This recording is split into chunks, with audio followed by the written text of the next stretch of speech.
No, I didn't hear the joke. What is it? I was like, I want to thank Patrick for sending me a happy little birthday gift. I got a bunch of mythical meats from. And what did you say? What did you say, sir? And then I responded with, "I hope you enjoy my meat." Yeah, and how long were you waiting to say that? Was it since ordered I put the order in? Fucking days. Put the order in. Well, would you like to try the meat? Sure. I was either that or I was gonna save it for like break or something like that. I did just have a gigantic fucking pizza slice earlier. Save it. You're fine. Yeah, I'm gonna be sharing some of it with her anyway, so yeah, I'll save this for now. Okay, but break time, we're gonna try it. Yeah, I'm gonna start with the barbarian. There was no bar, and I was like, Some of them were sold out. Ah, got it. So yeah. No worries. They had one for each class. Dude, they look good. Like, no complaints. There were some of them that I was curious on. It's like I may order some for myself. Yeah, I might. I think in the future I might, if these are good, get myself another sample pack or something, and then just. But I've seen the prices that these are needed to be savored. So, alrighty. I believe we are all here. If we are all good to go, then we shall get going. Just gonna go ahead and swap that out.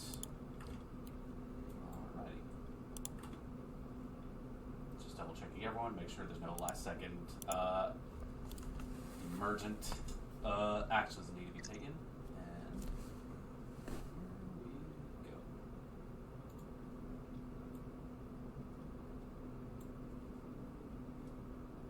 Previously, on the Power to Rise, the ritual had finally gone underway. Some of our heroes managed to make their way into the practice itself, while the others took up defensive positions, fortifying with some traps and some other sorts of barriers. It wasn't long before everything got underway, but it seems the ritual still had just a tiny bit of a snag, as Shiri was witness to a pale skeletal figure who apparently did not want to give up their toys so easily. A call went out, a rumbling of power and magic, and soon the dead rose from the ground itself, shifting into new forms, claiming that the treasure of the space was theirs. Pandemonium ensued, walls came crumbling down, troglodytes poured into the arena, and strange new faces showed up. During this time, someone decided to somehow... Finally, the treasure hoard revealed itself to be a golem. Someone went on a murder spree, and as a cloud of darkness came creeping through, it was Lola finding a few familiar, yet should be very dead faces coming screaming out of the void against her. But as this place is known as the Undermaze, there has to be some form of minotaur. And a large, giant construct that they had seen previously in a throne room. Giant, gaping chest cavity still upon its form comes crashing its way through the wall and declaring that it would destroy everything. In order to prevent the ritual coming to a sudden and destructive failure, Arginio himself stepped away from the ritual and revealed his true form, that of a dragon of ruby scales. The ritual is going quite well, and may in fact be steps away from completion. It may be decided here, or it may all come to ruin. With that being said, we will re-engage at the top of our round. And I believe, Puddle, you are determining to delay your turn. Is that correct? Yes. Got it. Cool. As the air shifts, fog continues to manipulate itself around the large sapphire towards the middle. Things are getting quite hectic. Enemies are closing in. But those of you who are still in the ritual have just recently been made invisible by N's actions. It's hard to tell what's going to come about just next. However, that will bring us to Castria. You are still within the ritual. Would you like to continue it? Yes. I guess it's time to do another roll. And just to remind myself, it is a prescience roll plus whatever. Am I getting any advantages right now? You do not have any advantages inherently. Okay, so I'm going to use 3 legend points then. You to may get spend that. up to 3.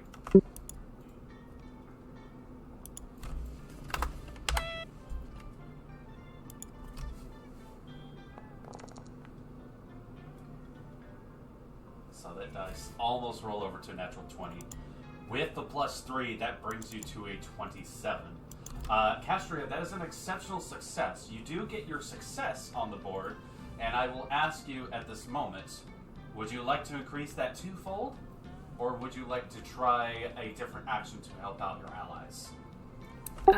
As Cass throws a few more cards up in the air and allows Ouroboros to settle even further on her forehead, she decides to power up a bit and take those 2 successes. Got it. And I would like to... Let me bring that up. I would like to say... Isagar Ipayet Haying Tai the Tempest. Rise, Ipayet, rise, daughter of the Tempest. The visions above swirl once more. This young dragon having been found its way back into this cavern. You see the ghost of it as it flashes back and forth within the chamber itself, having taken up shorter, smaller residences around. You see the moments where it tries to escape once more, but a collar around her neck forces her to abandon the many cracks within the space, despite what she tries to gouge out of the rock. There are not many moments of happiness, of levity. But there do come times where there are those who pay respect. There are times where there are moments that combat does not ensue. There is a figure, for one, a still vision where she rests upon the rocks itself and listens to a small, much smaller than her, but a medium-sized humanoid. A figure sitting with her, knee popped up, seems to be playing an instrument. But the most peculiar, standout aspect of this is the large, strangely built hat, much like a kind of a wide-brimmed and like a elongated, just strange wizard-like quality to it. Something that it seems that it holds on to. With the ritual this close to completion, perhaps hope will win here. As Castria, as you continue to help with this struggle,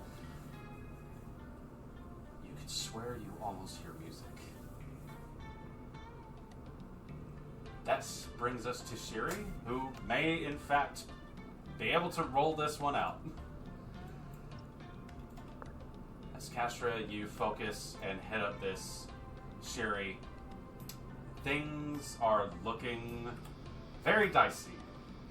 The green smoke that flows from the skeleton tries to claw at it. You see the faint images of skeletal hands try to keep the escaping wisps of a soul trapped within these bones.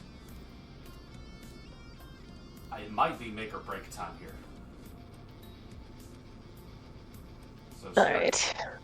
do you keep with the ritual? Yes. And also putting in 3 legend points. You got it. Advantage 3, we add 3.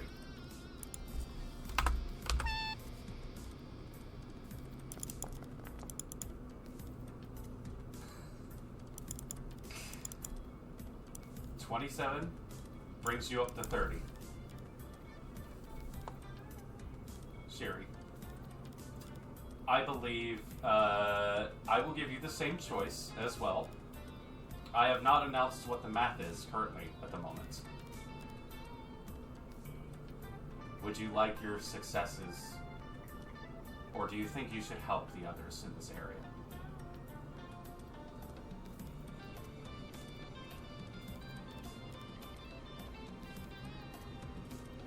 It'd be 2 successes? 2 successes. Guaranteed. If you wish to help the others, it will be a gamble. I'll stick with the successes.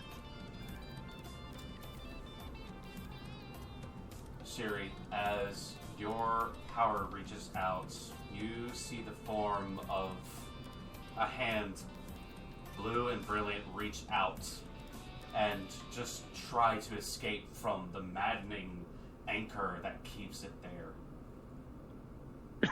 What do you say or do in this moment? She's gonna say one more line of the incantation. Vichiaki, or with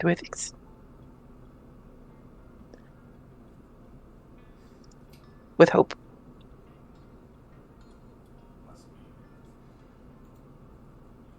With those 2 successes, the air within the chamber down pitches suddenly in pressure as there is the sound of a crack of thunder as lightning begins to ebb and flow. The bones themselves crackle with this electricity, and suddenly lightning itself strikes down upon the crystal, illuminating it. The fog begins to disperse. You hear this howling wail, Shiri, that comes from this pile of remains. And you watch as the lightning begins to subside. The crystal itself starts to thrum and surge as new power makes itself apparent within this space. The sound of a roar fills following the peal of thunder. The sound of another dragon enters this space. Lightning flashes all across the chamber as it starts to bolt everywhere. And a voice that you have heard faintly, you hear, "I am free!" As the wind within this space picks up and starts to swirl around. Those of you within this space, in every single place, feel this crackling. Your hair begin to stand on end. Those of you who look back and see what takes place, the ionization of this ritual reaches a culmination point. And Shiri, you hear, "Traitor!" The fog itself wisps away, disperses, as the last wisping tendrils start to connect to the sapphire. That brings us to a full 15 successes. The ritual is pulled off without a hitch. As this takes place, the sudden surge in power, Arginu turns his large head on his neck, cranes around, and looks towards it. "Nomad Bahamut, Tishi looks, Nomad Tiamat, Kulkagi, Sefer looks." The sapphire surges once more, and lightning flashes out of it and connects with each of you. For the rest of this encounter, everyone adds advantage 1 to everything. With a powerful surge that encompasses all of you, you each receive a distinct, different bolster that even stacks with any bolster that you have on top of you at this moment. As that takes place, Shiri, you have successfully completed the ritual, and I would like to ask my ritual performers at this point, please re-roll initiative. You'll be adding yourselves back into the count as this takes place. Puddle, I believe you were holding your turn in case this thing was completed. Is that correct? Yes. Yes. You may choose to go right the fuck now if you'd like. Okay, I'll still roll initiative too, just so it knows where to put me. You got it. The initiative button isn't working, I think, because of stuff. We're still, yeah, I think we're still in initiative. So Roll agility with advantage for me. Got it. I will change your initiative. Agility with advantage. Yes. I almost thought you said advantage with agility. oh wait, it would be advantage. It's one advantage. It's not an additional advantage because of what's going on with the Piet, right? That was the advantage you already mentioned. Yes, that's Okay. the advantage I'm giving. So that being take place, let's see here. Puddle, you get yourself a 15, is that correct? Yeah. Alrighty. You do still get a turn here, because you have timed it very well. Shiri, what'd you get? 10. 10, you got it. And Castria, that brings you to a... Oh, add 10 to it? What did you roll? I rolled a 15. Got it. Okay. Alright. That inserts the three of you back into the initiative.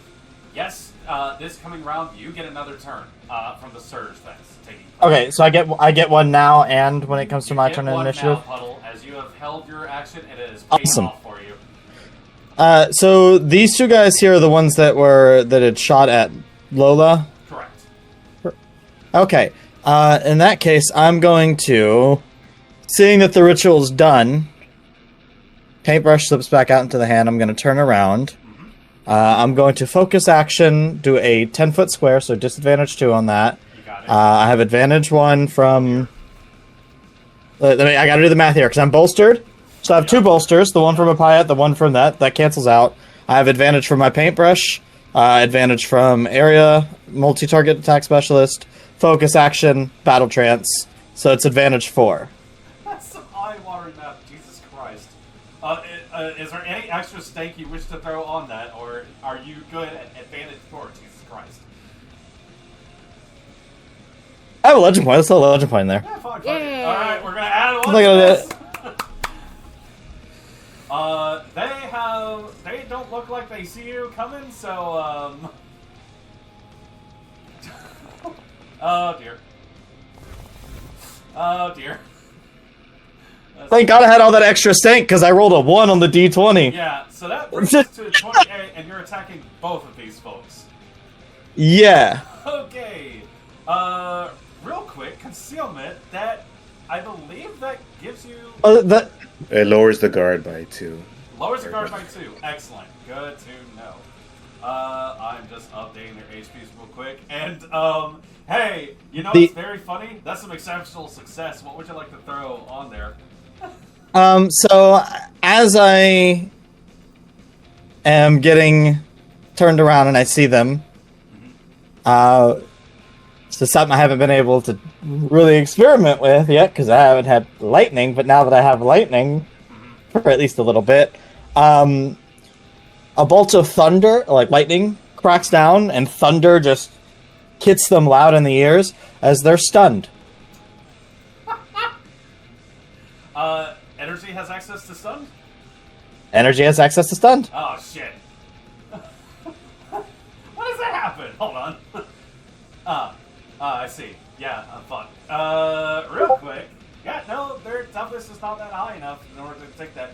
So, yeah, a bolt of lightning streaks down, hits right in the middle of them, and a quick peal of thunder erupts them. They take heavy damage from a source they cannot see, they could not defend against, and that immediately puts them on the back feet for having made their way over here. That stuns absolutely both of them. Fuck. I'm gonna say that right now. Fuck. Okay, that was a focus action. You have made your attack. Battle Trace is still obviously up. That ends your turn right here. And that is going to kick us up. We still Thank y'all for finishing that. Yeah. That brings us to... No, I do... Do you really want to set the current come back? Yes. That brings us to... As the last surges of power has gone out, you see these skeletons shift and... turn, look up. You see light flickering and just start to fade from their eyes. But they are still animated in this process. However, they are not as... well put together as they were beforehand. They are just making wild shots at this moment. You see this one archer way back here take a shot at just a closest... Actually, no. Closest target would be this dude back here.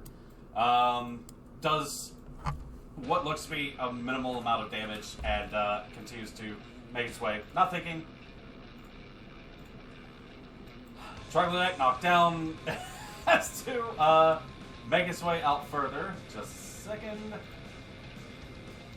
As it comes out, Lola, you will be our next PC on deck. FYI. This guy gets up, takes like 5 feet of movement, and as quickly slips on more marbles and knocks himself just down again. Archer down here also is going to take another shot. Followed by 2 troglodytes and one of those slog boys. That misses. That brings us on. Friend who, looking about, more movement. Just quickly rolling through this stuff. Mass pandemonium as these creatures start basically turning on each other, not sure what exactly is happening.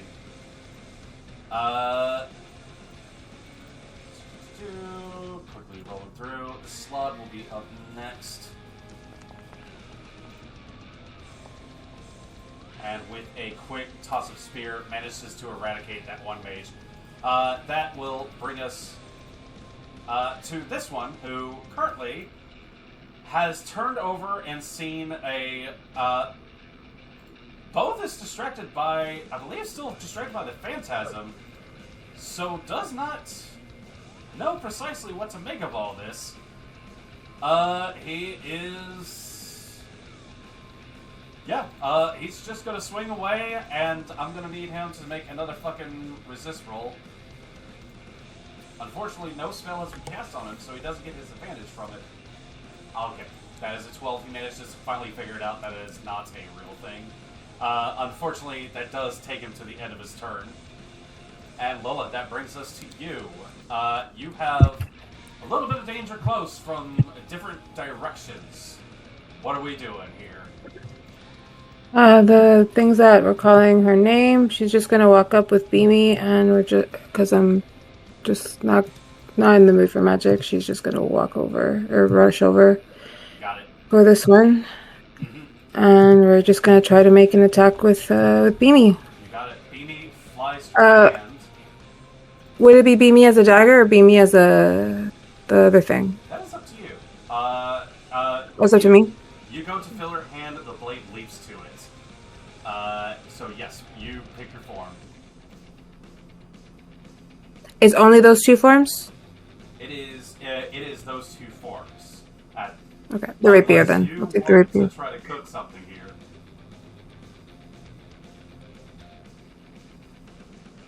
Oh dear. Oh, a cutlass! Yes!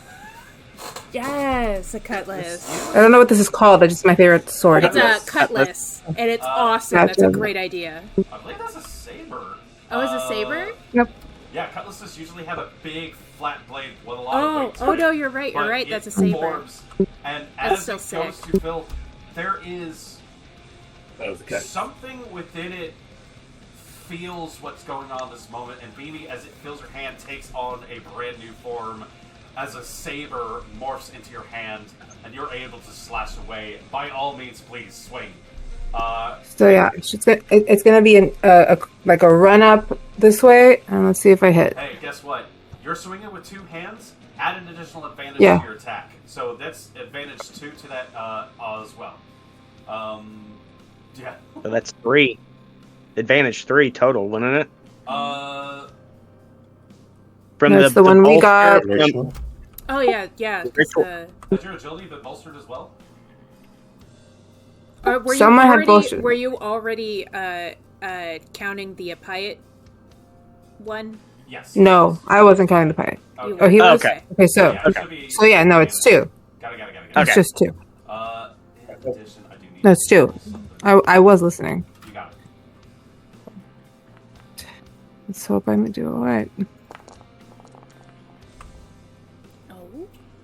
20 absolutely hits, manages to smack into this guy as If it's stunned, does that do anything on her end too? No. I just double checked. It's done. Okay. It does, but it No. has options. I don't Okay. believe you have to stay there. I think stun might do something with attacks of opportunity, so you could dance away if you wanted to. During all stun says. For... What was that? I was just reading stun to see if it gave you anything extra here. Okay. No, if it doesn't, then it's just gonna be like the very frustrated, like, oh my god, go the fuck away! Yeah. And she's just gonna try like literally just 2-arm rush and come down onto the shoulder area, try to get a good slice right here. And as soon as she's like sliced through, she's just gonna spin out at least only about just out of his reach before he can You feel try to initiate a attack. with the impact, the blade dances right through. It cuts through a lot. There's this weird, extra, sort of resistance in some ways, but still manages to carve straight through. Armor doesn't stop anything. You still manage to draw some blood as this creature sits there and just tries to deal with this. By the way, you are still bleeding from a shot you took earlier. You take 4 points of damage from persistence. Persistent damage, as it states, you would need to take a movement or a move action in order to resist it. That being said, however, that is going to linger on you unless it gets cleared off. Anything else from your turn? Minor actions?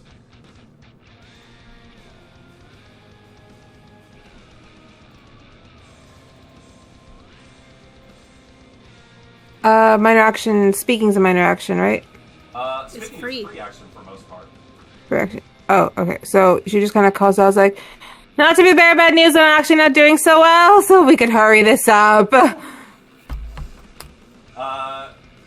As Lola, you step forward, swing into this, back your way up. These guys, you have actually left them in the case where they need to make choices. So,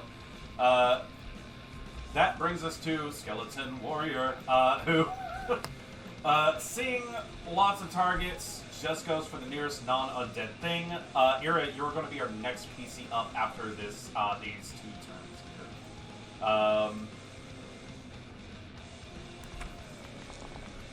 On this, these guys, finally their low die starts paying dividends here.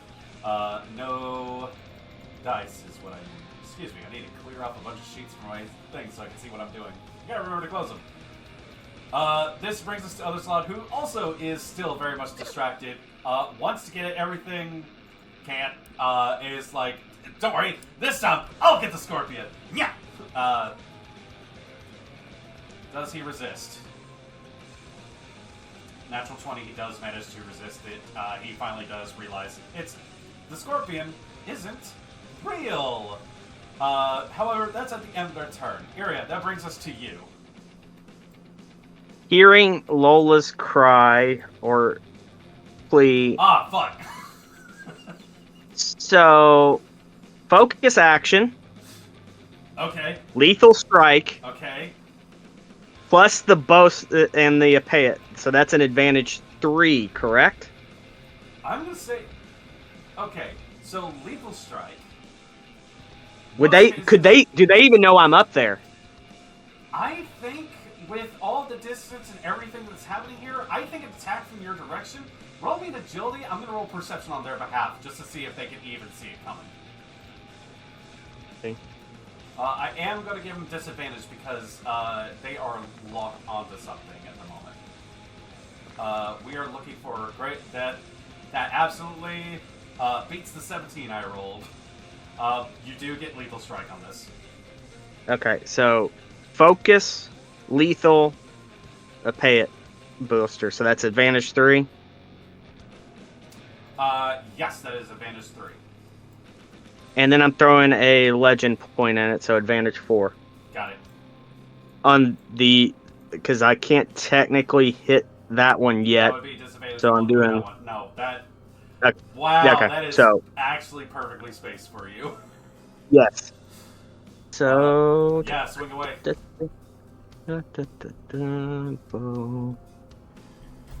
Advantage 4.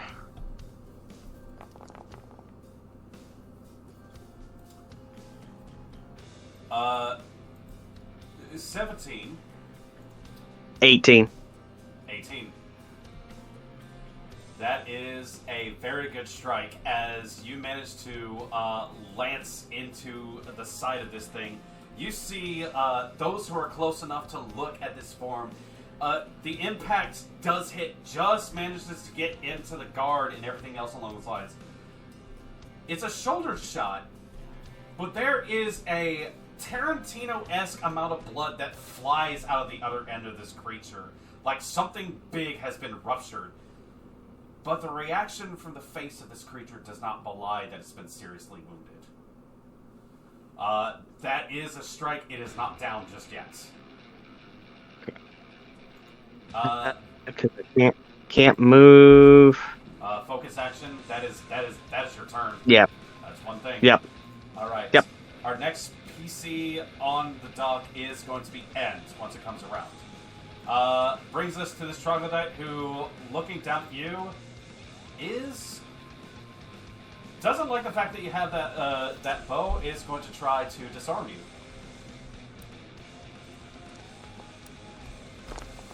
Your guard is Mine? yes. 17.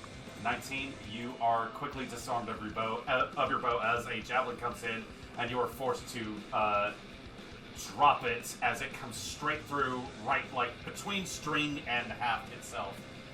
It does not go very far, but it does just get it out of your hand at that moment. That, however, is his action just to pull that off as he scooches his way back. The other one, seeing that you are disarmed, does decide he's going to try to take a damaging shot against you. How are we doing, by the way? I'm good. Yeah, you're still doing good. That was a 12. That misses. These creatures right here are still just arguing amongst each other, trying to figure out what to do.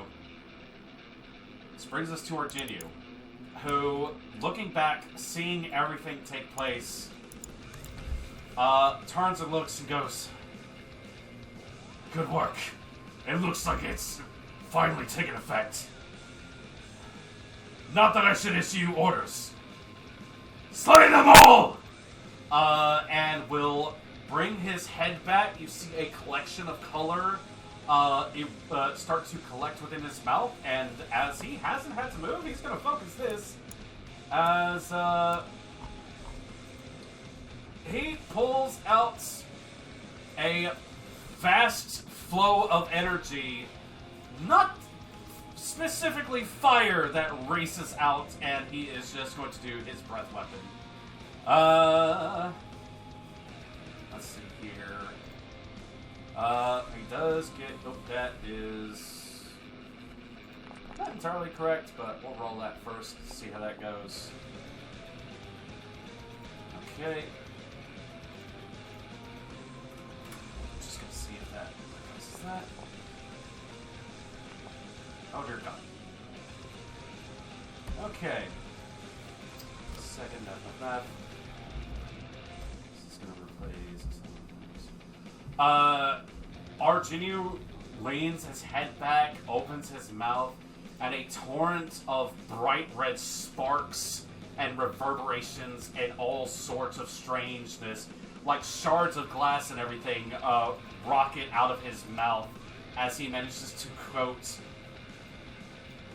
The slod and the large construct behind manages to catch within the blaze. They take significant damage to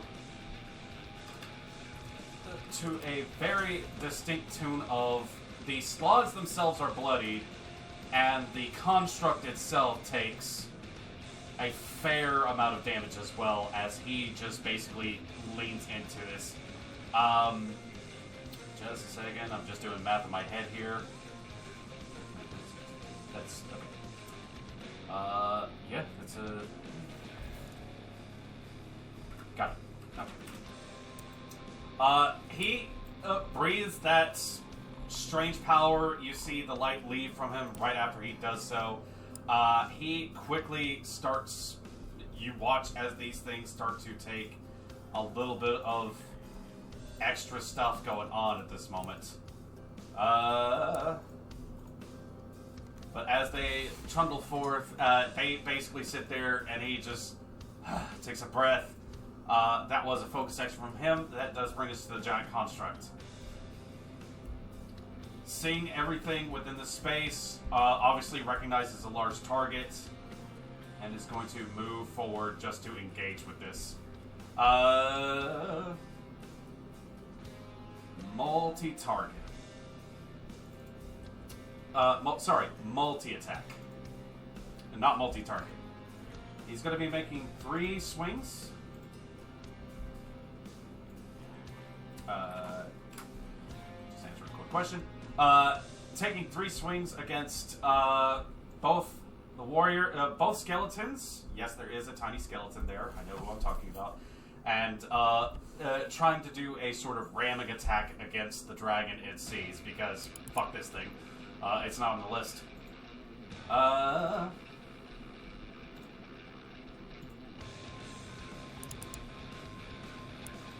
Again, if the dice didn't take forever to roll itself out, I gotta figure out what's causing that.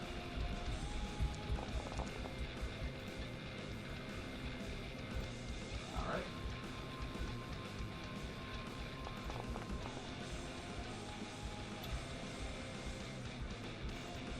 Alright. These large hands reach out. You see Buddy, thankfully, with his tiny frame, manages to just kind of duck his way under a large swing that goes over his head, 11 to hit. The other skeleton, however, is just done and dusted as a 22 manages to lay him low. And Arginu, as he tries to turn back and see what's coming his way, actually does take some damage as this construct closes the distance and lays into him. Why is your health not showing up on your thing? Thankfully, I can affect the sheet there. That being said, it manages to trundle its way in, and you just hear a shaky voice just sound out. All intruders destroyed. All intruders. That does bring us to end at this moment. End. What do you do?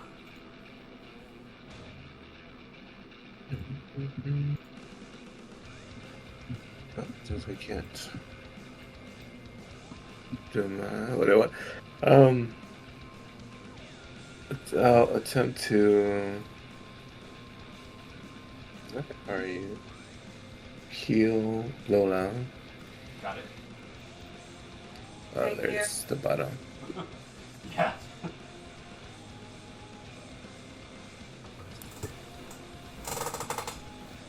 Two. Oh, baby, those D4s. 26, your attribute is at 1. You get yourself a D4 to roll for that. Let's see if we can get some more 25% chance explosions, just chaining.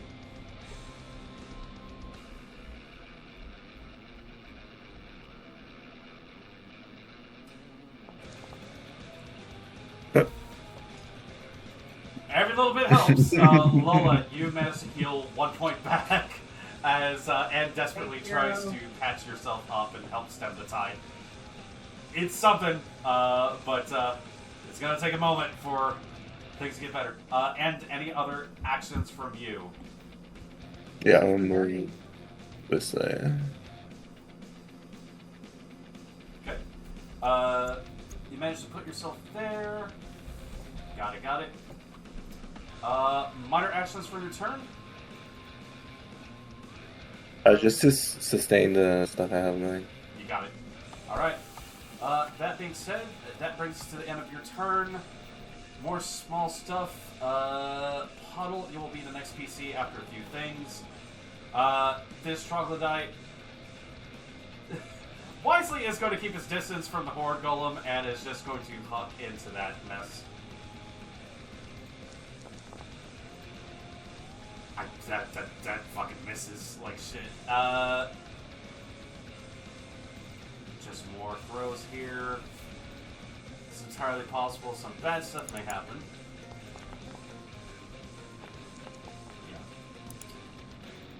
Yeah. Nope.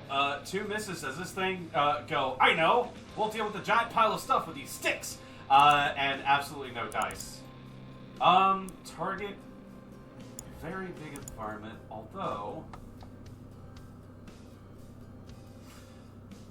it did see some gold wind up in that direction, I believe. Yeah. I'm gonna flip a... Does anybody want to flip a coin for me and call it? If your side lands, it'll go after the Fey creatures. If it lands tails, it'll go after the troglodytes.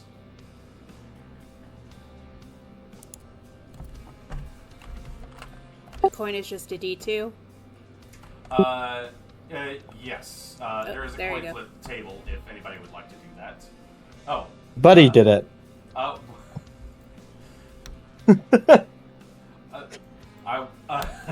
think I was trying to say, okay, call it on the coin. Unfortunately, I also said tails that go after the other guys. So, with its 40 feet of movement, Jesus Christ, it chases after, picks up the gold satchel that Josie had sacrificed earlier, and comes into this space, and immediately looks down and goes, how the fuck is this thing that's in my general area die? And is going to swoop down, and with the targets specifically within range of it, it's going to make a multi-target attack to really mess with some stuff here. The Horde does not get any advantages from the ritual, by the way. This thing is not technically on your side as of yet. And you watch as this pile basically swarms over like a wave, and just basically, to make matters worse for these guys, doesn't hurt them, but definitely make sure that they're not moving anywhere from that. You get the sense that it is going to take its time with whatever it wants to do here. Josie comes along. Where is... Yeah, knowing some friends are having a little bit of an issue. Why does your movement not suddenly show up? She is going to take a few steps this way, and seeing how bad something's going on for it, Lola, she is also going to throw a heal your way. Why did I not add that to my sheet? That's fine.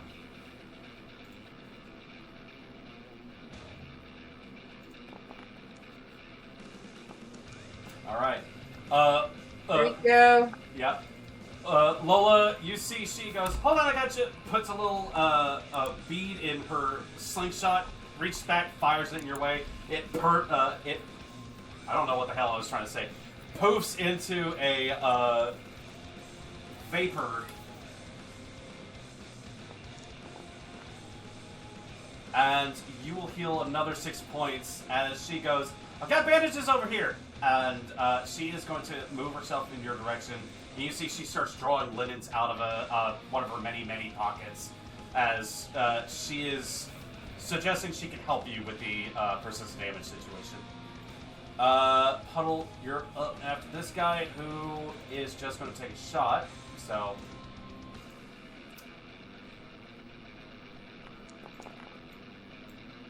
I have to keep swapping back and forth between two tabs in order to see what the hell I'm rolling.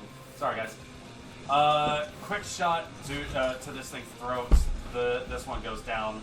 Steps around, going this direction, just trying to find more targets, as it is left mindless. Puddle, that brings us to you. All right. So I was reading.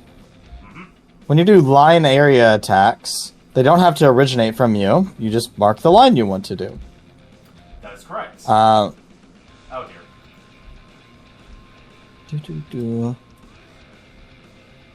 20-foot line should hit both of the slot and that guy, right?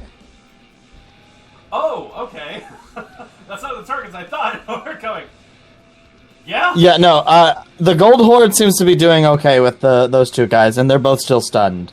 Yes. And I can see that End is with Lola now, so I'm feeling confident in her.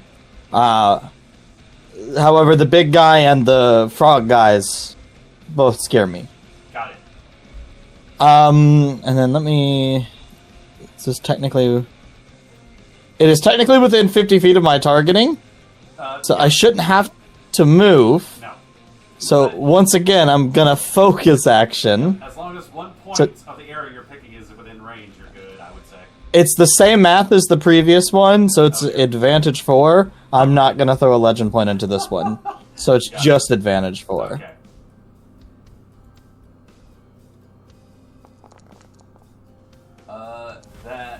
Okay, we got some explosions. 26 absolutely strikes these things. Those slot are looking pretty hurt at this moment, and they haven't even gotten to their turns in order to try to heal anything as of yet. And the construct itself is going to take some damage. Yeah, no, that's versus guard, so he takes more damage. And you see the frame start to buckle a little bit. Sparks begin to fly out from that chest cavity as things are looking pretty bad for that one as well. Ice spikes would come out of the ground to stab up into like the bottom of all of them. Yeah. As that managed to take place, that was a focus from you as well? Yep. Okay, and you're not concentrating on anything, so that just moves us on. Cass. Nope. What do? Hey, DM, I've got a dumb idea. If you'll indulge me for a second. Yeah, what's the dumb idea? So Cass just saw that bit burst of ice magic back there, right? Can I, in combination of just getting a glance of that and my once per session use of Divine Insight, know where those enemies are so I don't have to move and be able to target? I want to curve the bullet with my chakrams. And I know I'll have to do it at disadvantage because I don't have multi-attack specialist, but just to take another disadvantage off, can I just burn my Divine Insight for that? Because I still have Ouroboros on my forehead. I want to curve the bullet. DM, may I curve the bullet? Hold on. Once per game session, you can choose a topic. It gives me an insight. Information about the topic. So you specifically want to use your perk to ask, how do I curve this to hit these creatures? Yes. In this attack? Yes. Question: what if she's really lucky? You can't use it for me. I would love that. No, I will say, Ira, you would have to use it. It is not technically your turn, but Iria, do you want to? No, But I lose it. Yes. I'm keeping. Okay, I'm keeping it. Keep it. You got it. Okay. I was like, this is some wild bullshit we're trying to pull here, guys. No, I still expect to have some disadvantages on this because it is multi. I don't have multi-attack specialist, so I will take disadvantages because I'm targeting 3 things. I just want. Listen, I just want to be able to do it because if I can't see him, I can't even try. I just want to try. We just want a Wanted movie style curve shot. This is not what I was expecting at all. Yeah, okay.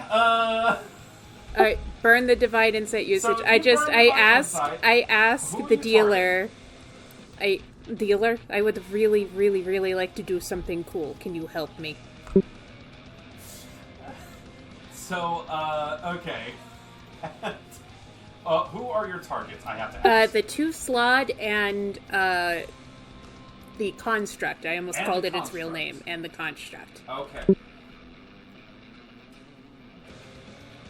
So that's disadvantage 3 because I'm targeting 3. You are. I will say, with Divine Insight, I will negate one of those disadvantages. Okay, so that because originally it would have been disadvantage 4 because I can't see them. They are kind of. I will say this. I'll negate the fact that you have to see them at this point. Okay. They're not invisible or anything like that. And, Yeah. I would say you're able to see through the phantasm that Lola has been able to craft. So you see these two guys turn, look at everything that's going on. And I see the sentinel. So that's. Oh, yeah. And you're taking away one disadvantage, so that's disadvantage 2, right? So with the multi-target, it would have been disadvantage 3 altogether. Uh-huh. Negate 1 from Divine Insight. That's such a weird use of that part. Listen, it's cool. Take away another disadvantage because of the ongoing effects. Okay. So I believe that's disadvantage 1 at the Awesome. moment. I'm going to focus action, so that takes the other That disadvantage makes out. it flat. And I'm going to put 3 legend points into this. Jesus So advantage Christ. 3 to hit these motherfuckers. So advantage 3, we add 3, and this is versus the guard of all those 3 targets. Yep. You are really haggling here. I read the book, Brennan. I need to get that cone out of here, by the way. Excuse me a second. And you die.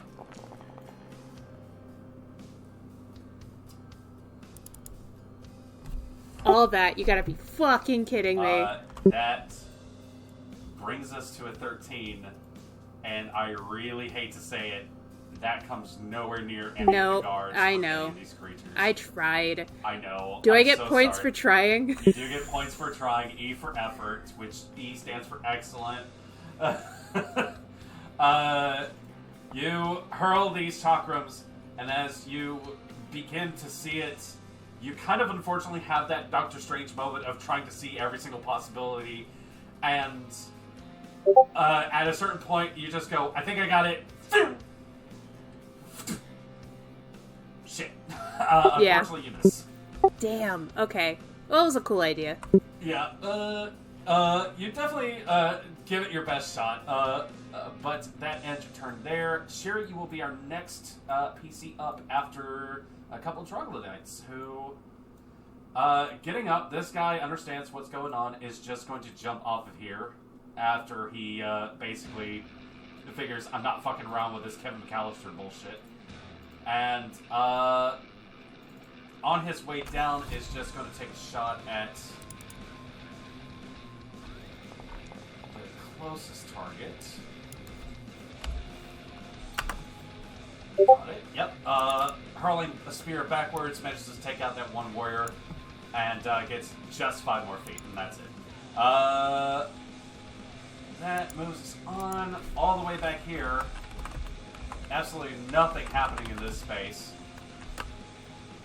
Steps forward, takes a moment, just hurls, but that will move us on to Sherry at this moment. So, Sherry, what do as you have managed to free yourself from this exercise?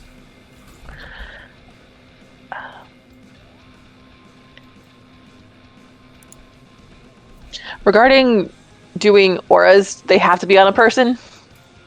They can be on an object. Okay. Unfortunately,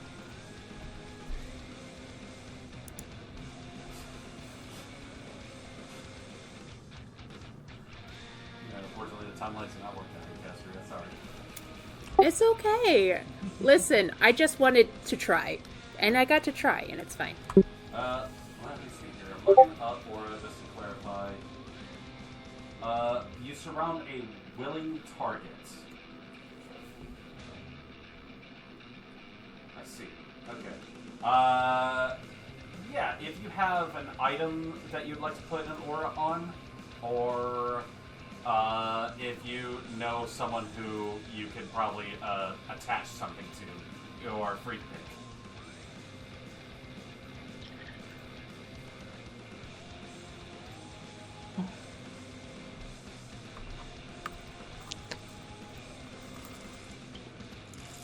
I'm working if I want to do gambles right now or not. Hey, I just whiffed. You've got a better do it! chance. The universe owes us one. Do it. I guess the next question is, since we're done with the ritual, would the creation 6 be off? Like down to 5? Yes. I'm going to say Okay. that this is no longer ritual. This is now active choice making and stuff. Okay, just double checking. Yeah. Okay. Actually, yeah, then I won't do the gamble then, because then it's just going to be more of a mess. Shira's going to go ahead and heal Buddy, or try to anyways. Okay, got it. And I'm going to put 2 legend points into that. Okay. Assuming I can have funds. Got it.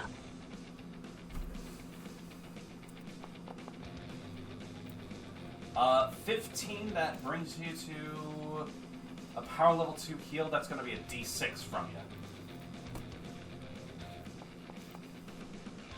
3. You see some of the scuffs and breakage points on Buddy's form start to mend themselves backwards. Feeling this energy course through, you see he turns over and looks behind him and starts to give a thumbs up, but then realizes he can't see you. But he just believes you're there. Buddy is still standing. Any other movement or minor actions from you, Shiri? That'll be it. Okay, you got it. That will bring us along. Buddy will be up very soon. Quick little actions from there. I'll just compare it, and we'll move on to this guy. Let's see. All right. You see still more action taken off on the sides of everything that's taking place here. Foes on every single sort of side. Okay, you didn't need to hit that hard, man. Foes doing all sorts of things in one way or another. Buddy is now, however, his own guy. What would the buddy do? Or he can go autopilot if you'd like. I guess he's going to try to do immobile on the hand that's in front of him, so that way it can't move. Got it. Yeah, absolutely. Feel free to roll for that. Maybe not. What did you get? 11. 11. Let me check this thing. Yeah, unfortunately, this massive construct, it's a little tricky. He does manage to jump up to like grab one of the fingers, and then it moves, and you see Buddy kind of go with it. Not taking any damage or anything in this moment, but you definitely get the sense of he's just like, oh, okay, I'm trying my best. He's hanging in there. That will bring us along, as this is going to bring us towards the end. Anything happening here? Yeah, Oh wait, did you roll with the advantage from a Piet? Oh, that's a good point. Shit, I didn't roll with the advantage from a Piet. I gave you the advantage. Oh, you did? Okay, Yeah, cool. Yeah, so, roll another d6. Let's see if we can replace that one and get some lucky explosions, I'd say. That explodes. Please, if you don't mind, hit it again. Roll another d6. And you know what? Buddy, hanging on to that finger, manages to twist in a certain way, brings his feet back to the ground, and yes, surprisingly, this giant thing is cartoon physics immobilized within that space. It's not going anywhere. Wow. Yeah, no, that advantage really paid off for it. Skeleton Warrior dashes, Mage back here. Basically, these things are just murdering anything they can try to hit with their stuff. That does, however, bring us to... Okay, wow. Delete that guy. Brings us to the gremlins, the gremlin and the unfey. They are stunned. They are immobile. I need to do order of operations real quick. Stunned, is that just a resist action? Not a boss. Let me double check here. Okay. And then move. Stunned reads disorientate the target senses. During their turn, they are limited either to a single major action, move action, or minor action. Got it. Okay. A target expanding its move action to resist this bane will receive the remainder of their usual actions if the resist roll succeeds. Got it. Okay. Yeah. They're in a bad spot. Really, the only choice the pig guy, the bruiser, can do at this moment is resist, because he's in no range to attack anything other than, his ally. He can try to swing on the horde, but I think he's going to try to get rid of this. He does have resilience. So we're going to go after the stun first. Stun manages to wear off on him. He got a 14 and a 3. Okay. So he does get the rest of his actions. He has spent his movement on it. And then he's going to try to resist against the immobile. Coming from this large thing, but due to the size, I actually am going to make it just a flat roll for him.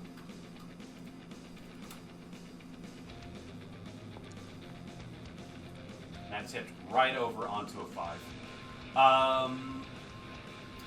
And Stun says you receive the rest of your actions, correct? Yes. Okay.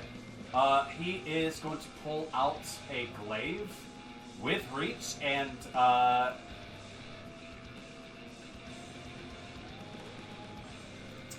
I think he's more concerned with the huge thing on him at this moment, and he is actually going to try to take the swing at what's holding him in place to try to get something freed off there.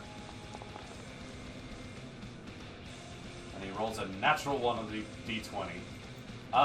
The archer back here, seeing some danger close sort of situation coming up, is also going to turn back and just take shots at those targets. It doesn't have... Oh. Alright. Real easily manages to take out one of those things. That does bring us to the witch, who also needs to roll to resist this stuff. They're all sharing the same one. Now this one, it does have a special resilient on certain effects. So it is going to roll against the stunned.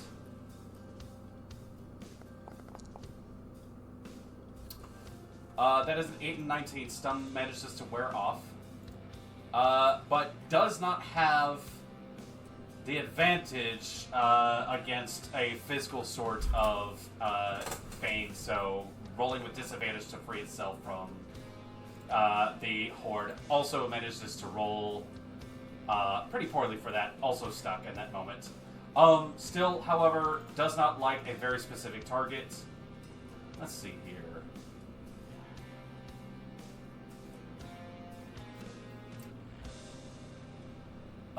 It reaches out, Lola, and you hear a little cackle. Let's see if you can find your way out of this one. And stretches a hand out towards you. And what is your toughness?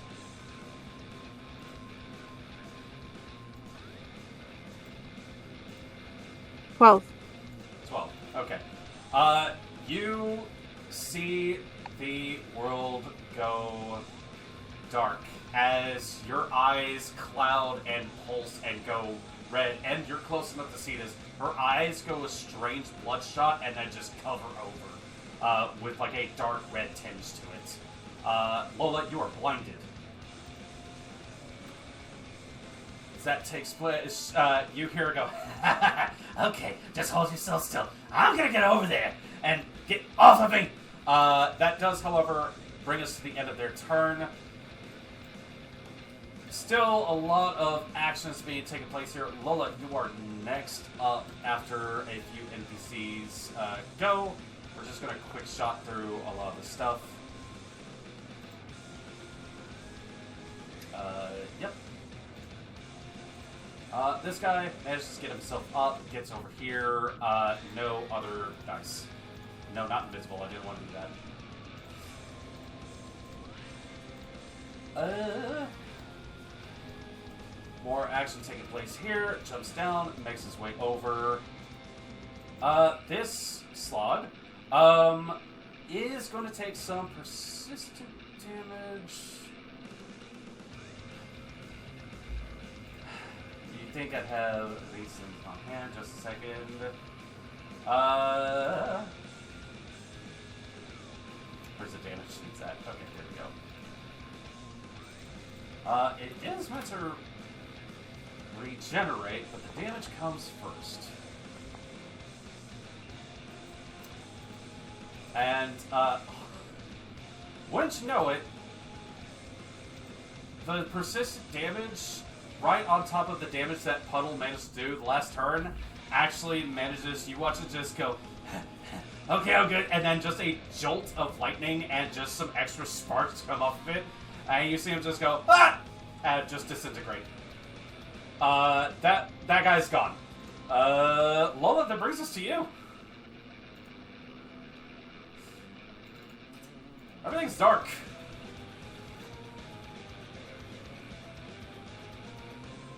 Everything's dark.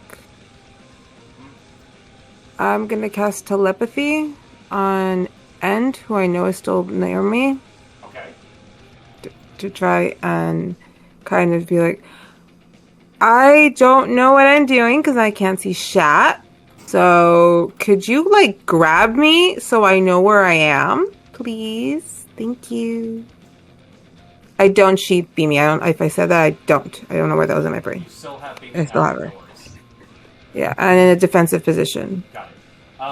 You're able to say that, and you're casting telepathy. Go ahead and roll for your telepathy. I believe you have advantage on it since you have your music box out. It's to advantage because with a Piet too. Yes, so advantage 2 on that. And because End was right there, I'm not going to give you any disadvantages on this.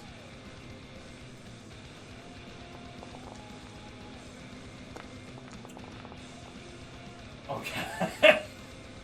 Jesus Christ. Okay! It's telepathy. It's telepathy.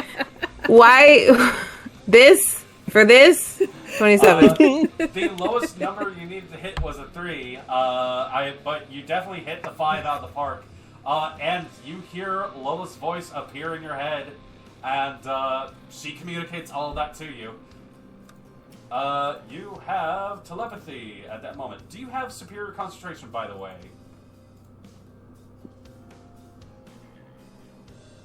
I do not believe so, no. Okay.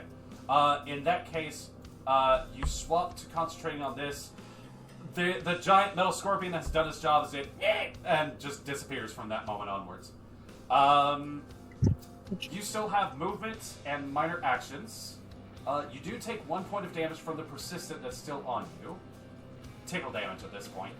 That being said, you can use your movement to try to resist those banes that you have on you. Or you could try to move out of that space, or something else along those lines. I don't want to risk her moving and then she falls, but I would like to stop bleeding, so I rather do the resist. You have 2 banes on you. Roll a d20. We're looking for a 10 or higher to resist one of these banes. Which one would you like to resist first, is my question. Which, it's the blinded and the what else? Blinded and persistent damage. Persistent damage first. Got it. Call your shot. Go for it.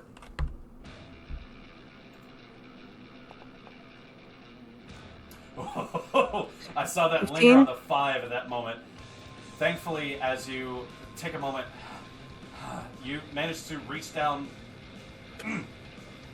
and stifle that, staunch that wound.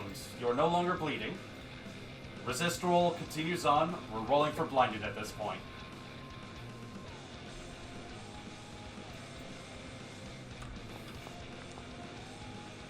That's a 4. Oh, That's does a she four. have Four, yeah. advantage because of the Piet? Isn't it on all rolls?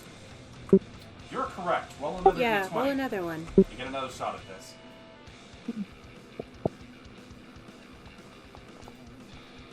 Jesus Christ. Double force. I'm so sorry. Unfortunately, this Why did it? crazy magic manages to lance itself into your body. You feel something altogether not pleasant going on there. The world remains dark to you. You don't move. Kind of wishing I turned small. Hey, you still managed to get some stuff off of you. I will say that. And also, these guys have no idea what you might be planning. I will say that. So you open a connection between yourself and End, and I will say you're also able to think thoughts back to Lola if you'd like. So that being said, we move ourselves along. Persistent damage before they do anything else.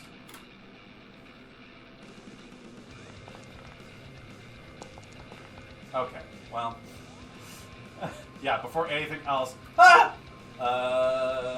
that moves us on. You're up.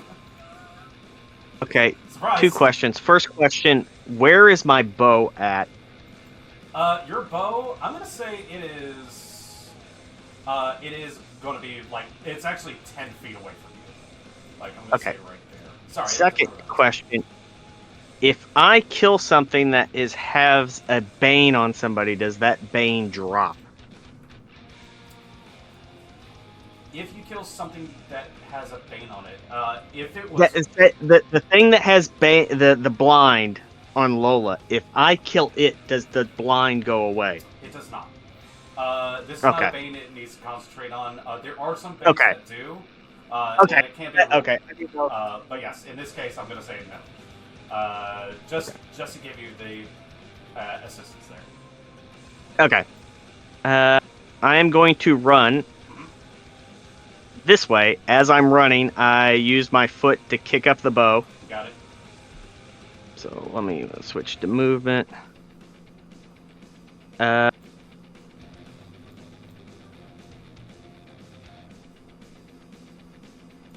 Shooting the goblin, or damn it, Got a gremlin there. that one's not been. That's the big boss one, right? And Or there- seems. And there's the fucker that got away down there. You know what? I'm going to aim at the one that's next to the big boss. You got it. So, him. Does he see me coming? Roll agility for me. And he's going to try to perception against that. This guy somehow has more perception than his boss. He does not see it coming. Okay, so lethal strike, Yep. and I'm putting 2 legend points into it. Honestly, I probably should So have that's- been like, take a lethal strike because that big horde is distracting him anyways. And you're still counting the advantage from the Piet. Yes, so that's advantage 4 with me dropping 2 legend points into this. Yep. Longbow. No, wait. Longbow, where'd you go?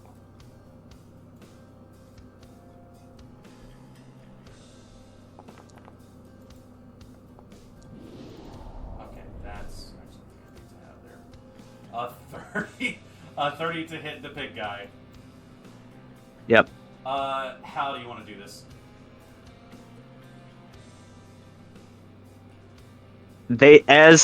End is grabbing Lola and just kind of like scooting her back, you just see this arrow fly through and just gets him right in the throat box. The throat box hits. You hit. The arrow continues, and for some strange reason, the rest of the head comes with that arrow as it continues through with the power of that shot you just took. You see, again, like a copious amount of just liquid spills out of this thing before the body just kind of tumbles downwards. And you're close enough to see this as it just begins to, like, deflate and just start liquefying and just melting away. That dude, absolutely dead and donezo. By all means, your feet's kicked in once more. Next question. What's up? What is close range? Close range? Because it's the chaos. Curious on what, because it says close range. 50 feet, isn't it? We really got to add the ranges to your sheets, your items, so we can keep track of this guy. Close range, you said? Yes. Increments of 25 feet. So 75 max. If I did the trick where I put it at the end of the arrow, what are we doing? How do we do that? I'm going to need an agility roll to pull that off.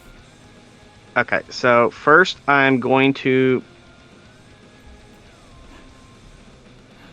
move to there. I'm just going to make people aware of this. I haven't, like, gotten rid of that, so that's just on a layer for me.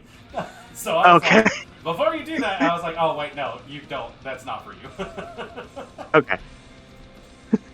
Yeah, just jump in the gold, and there's another horde. There's another one! Okay, so an agility to attach it. Hey, you have advantage to this. I'm putting a legend point into this too, so it's advantage 2. Got it.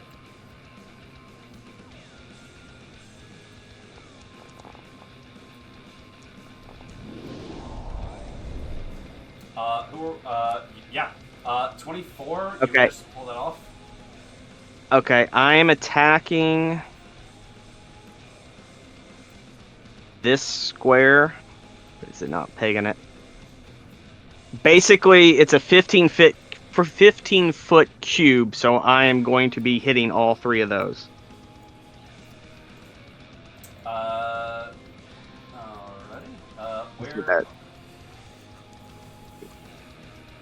Where are we putting that? Right in the center of that, so it hits all 3 of those. Okay, dang, yeah. Yeah, roll for it. So that's agility. Yeah, we're trying to do a... Chaos Bursers usually do good with Banes. What are you attempting to do here with that, then? We're going to do persistent damage. Okay, you got it. So that's... So I roll the Bane for a persistent damage? Yes, against those 3. Okay, so it's 1 advantage for a Piet, and then I'm doing another legend point, so that's advantage 2. Okay. That would have been disadvantage. No, it doesn't actually suffer disadvantage for area attacks on Chaos Bursers. And it's against their guard. Yeah. That does bring it to a 13. You see these things. These guys managed to raise some of their instruments at just the last moment. Unfortunately, it doesn't manage to catch them. Their guard's a little bit higher than that. I apologize. Okay. All right. No problem. That ends your turn there. Okay. Quick draw, bow away, sword out. Iria, you bring your sword out, and as you do so, a cloud that has been resting at the top of this chamber ever since the completion of the ritual, a bolt of lightning strikes out and connects with your blade. Going forward, if you decide to use your sword, add another advantage to that attack, and you may choose to do so with lightning damage. Okay. That being said, it does move us on to some of these guys who you have abandoned, and they are sad they don't have an easy target anymore. That is just rolling some falling damage for these guys real quick. It'd be crazy if it exploded a huge amount and just killed them. I believe it's both these guys.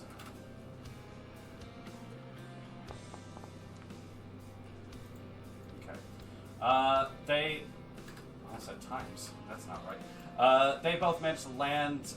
They have no idea where the fuck you went. They look over and see just more targets, so they managed to make their way in various directions. Actually, I'm not going to split up that much. But it ends their turns there. D6. Just like the simulations. No breath weapon. Arginio turns around, seeing as this giant construct comes into the space, and just making sure that it kind of provides threat for some different targets here, is going to take a bite.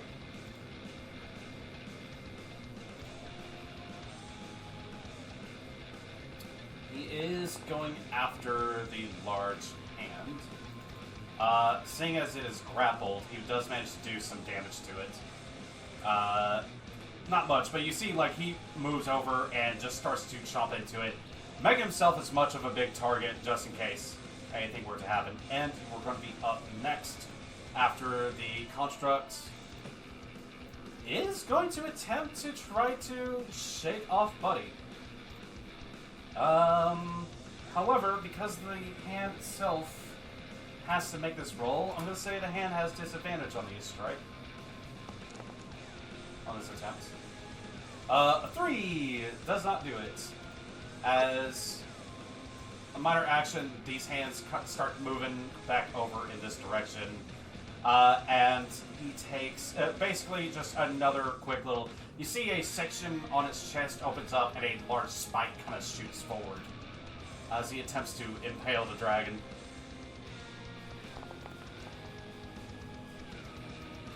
Jesus. Yeah. Arginio takes some more significant damage. I was about to say, does it look bad? Is it worth defending? Thankfully, doesn't look too bad. Okay.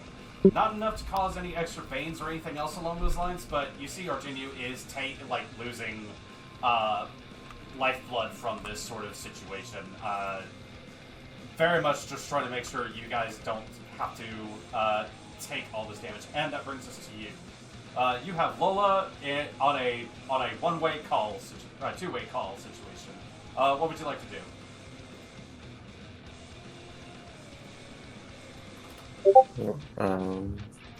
I'll multi-target the goons. That's disadvantage 2. So it's a straight shot. I'll use 2 legend points for advantage 2. Okay. Go ahead and ping for me your targets if you don't mind. Oh.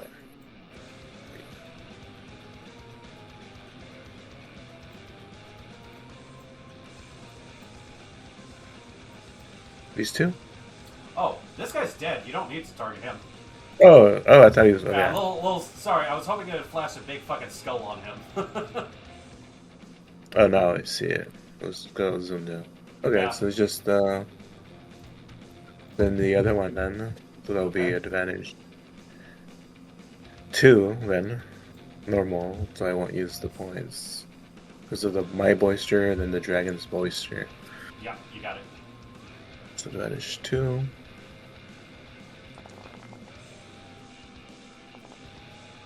And we're just targeting the witch.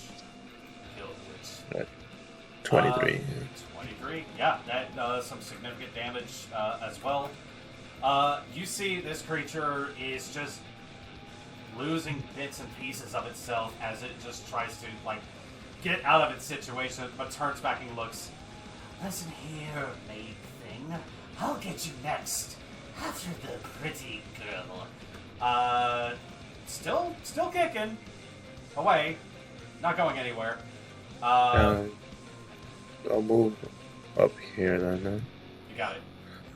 And then I'll just sustain my 2 things that I have going, and then that should be it. Yep, you got it. Yeah.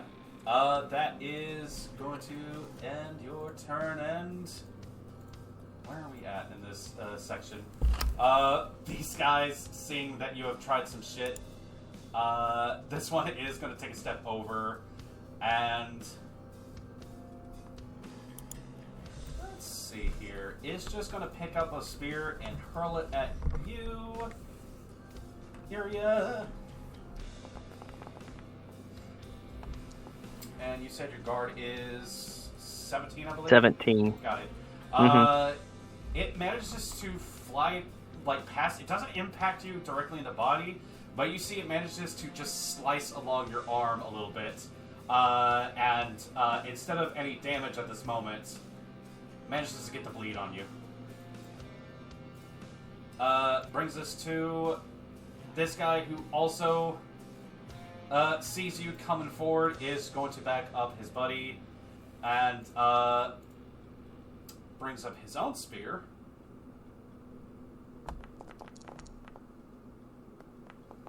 Jesus.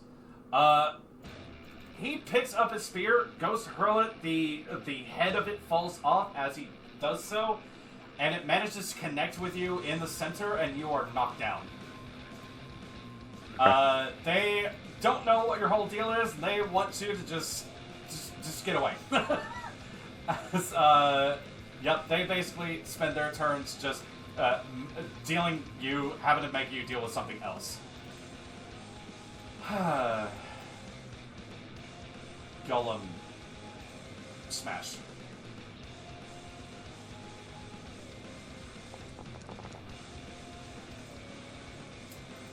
Golem. Oh, Golem really smash. A torrent of coins and other things come down, and you can see this thing is within an inch. It is openly just torrents of just sort of gross, like dark red ichor spilling out from it. But that is going to be the turn of Golem as it comes around. Josie is going to take some steps over. Seeing a lot of people in this area is like, okay, this thing looks like it's about to be handled. And is going to go and back up Buddy as she sees something of a target here. And she's going to whip about, bring out her tool. You see it form upwards into a crowbar. Swings up. Not much damage, but manages to do something. She's like, okay, we got this. Puddle, that brings us to you. If you... I'm back. Okay, cool. Sorry, I got like super nauseous for a second. I had to stand up and get away from my computer. Yep, I noticed. So big robot guy's still up. Yes. So I think I might as well just keep going for him. I don't know what else. Let me read. Make sure there's nothing else I can do here. Excuse me, I'm just murdering squares here. That sounds wrong, but, I don't mean that in a metaphorical sense. Yeah. Okay. I guess I will. It's hip to be square. Once again, I'll focus attack, which I think will take me up to an advantage 3 because I have Josie's bolster and then Pyatt's bolster. Which is crazy, but... Oh, and it's advantage 4 on Battle Trance, too. Yeah. I have less advantage on single target than I do multi-target. What? How does that work? Wait, what? Big paintbrush gives me advantage 1, and area attack gives me advantage 1, or removes the disadvantage. So if I'm doing just a 10-foot square... Why'd I make that?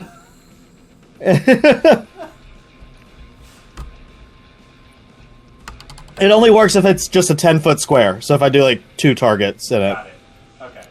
And what are your targets, might I ask? I'm just doing him. Oh, the big guy? This is a single target. Yeah, just big guy. Got it. Focus Yeah, he action. takes up all that space. I would say that counts. 25. 25. Just a second. Versus his guard. Yep, he takes another chunk of damage. Is still going, but it's not looking great. Oh, I forgot to roll something. Just a second. Okay. Yeah, no, it's still up somehow, but you see this thing is basically sparking. You hear grinding sounds coming from this thing. It's not doing great at this point. The hands also are... It seems in response to that, kind of wavering a bit in their movements. They're not having a great time either. But it is still standing at this moment. And that was a focus action from you? Yep, that's my turn. Okay. That is going to move us along. Cass, you are up. I do see that there is a lot of activity down here, but it does seem like everybody's kind of taking care of it. I do look up and see area is slowly but surely eventually going to be surrounded, and that's not good. So I will move 30 feet to about there. And I'm going to, again, multi-attack. Hopefully this does not bite me in the ass. The two that are right here. Alright, what's the range on your... Oh, that's one thing. What's the range on your chakra, by the way? Range... What is my range? It would probably say close or short-ranged. I thought I had long range on these. They are short-ranged, which means they have 50-foot increments. So yeah, they're within... Yeah, then they're still good, yeah. Yeah, you're still good. So yeah, I'm going to attack those two. Got it. Damaging attacks? Yes. Yeah, makes sense. I have, which is disadvantage 2. Yeah. I have 1 from a Piet, and I'm going to put 3 legend points in, my last 3 legend points. You got it. So that brings it up to advantage 2. Yes. For the love of God, let me hit something. We'll add 2 to this as well.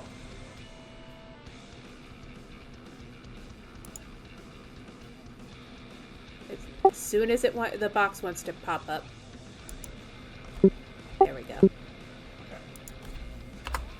There may be a chance that the little pop-up comes underneath the sheet or something like that. Alright, pray to the dice gods for me. Alright. Here's pull for you, kid. That's an 18 on the D20. So that's a 29 versus those two. What happens to these two guys as you manage to lay waste? Iria just hears Cass from behind. Keep focusing on helping the others. I'll watch your back. And then both the guys in front of you, their heads just pop off as the chakram goes around and comes back. You don't see her, but you can hear her. Now, question: do the chakrams, are they visible because they were on her body when she was cast it on? How does that work? I think they might still be invisible, so you just hear the voice. You hear the voice, and then you just see 2 heads pop off of the other. Like the scanners, their head. Yeah. Well, no, it's more like literally like a disc went and just chopped them off, so they just kind of fall. Those 2 are just immediately taken out of the picture there. Castria, any other movements or minor actions from you? I'm just gonna stay where I am. Got it. That brings us along to these 2 morons down here. I believe. No, just this guy. This guy. No idea what's happening here. Is just going to step forward and just take a shot at the closest hand. Fun fact, these guys don't have great history with this thing. Damage. That will move us on. Man, this program's being a little finicky right now. Sherry, you will be up next. As this guy comes down here and has not made the conscious effort to actually, like, charge in your direction area, so just now noticing, just moves within your space. Terrible decision, I would say. Okay, I'm like, that was the guy that was up north. Yeah, okay. so this guy's coming out and going, I'm gonna get you. But Sherry, this brings us to you. First question, can restoration undo knockdown?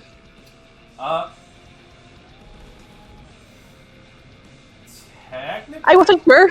yeah. Yeah, if you want to. A knockdown, just FYI, you spend half your movement to get back up. There's no roll for it. Okay. Okay then. That's a yes, however, guys. Okay, next question. Like the Holy Ghost bit me and I stood up like shit.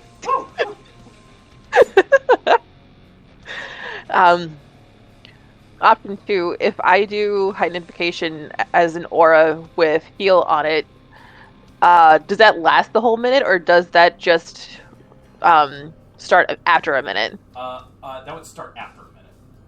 Okay. Yeah. And that's 10 turns, correct? Yes. And actually becomes don't- that would be 10 turns. So, Don't worry about me. I've got this. yeah. Yeah. So I've got this. I think 10 We heard that rounds before. are going to be here for the rest of this encounter. So, I would recommend something faster. Okay, then I I would won't. worry about Arginu, honestly. That's up to you. Well, I want to do the aura because Buddy isn't so hot right now either. So Yeah. Don't worry about me. You could do an aura of regeneration centered on Buddy, for instance. okay. Or can you multi-target your boon? On like a heal? You can. It would be a disadvantage per target, but you have a powerful bonus negating some of that. You know what? Fuck it, I want to do that. And then would it be, since it's Buddy, Arjun, and Josie's there too, would that be 3 disadvantage technically? I will go ahead and let you know this. Josie is at her max health. Okay. Josie has not worked this entire time. She's been slippery. Okay. I don't know why I thought she was hit. Alright.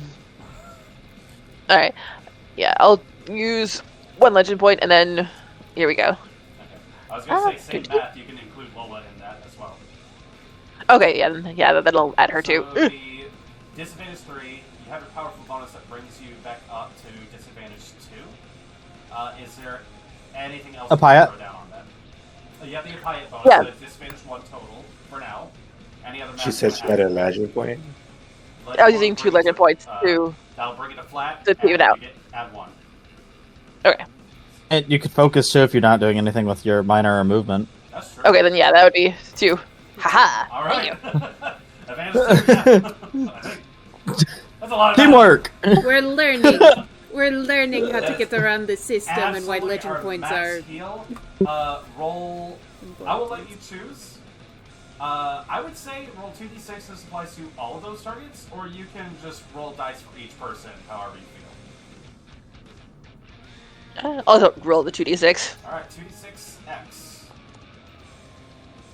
That 6 explodes. Please roll another d6.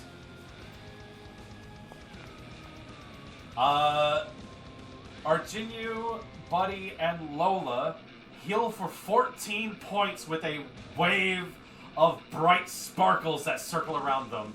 And strength is restored to all 3 of those targets. Nice job. Woot! Hell yeah. All wounds that those people have taken suddenly magically Thank you. get themselves back with a brilliant sparkling effect. It's like they were never there in the first place. That was an amazing focus action.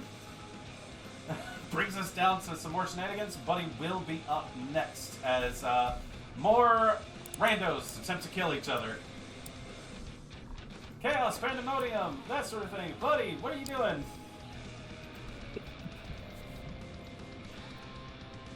Okay, I don't see him go full force on this.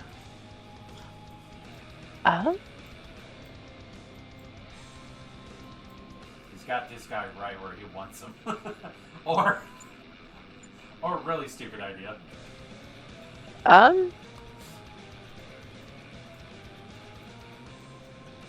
Buddy smash. Are we attacking the hand or are we? The hand, yeah. Okay, got it. Yeah, go ahead and roll for that. He also gets advantage. That is one of his unarmed strikes. I would say because he's got it immobile. We'll see how this goes. Oh, I rolled bite, is that okay? Yeah. Roll another. D6 if you don't mind. We'll see if we can replace that 5. Just out of curiosity. No. Heavy damage to the hands, and this thing looks like it is ready to break apart at any moment. Movement or anything else for Buddy? You didn't focus that.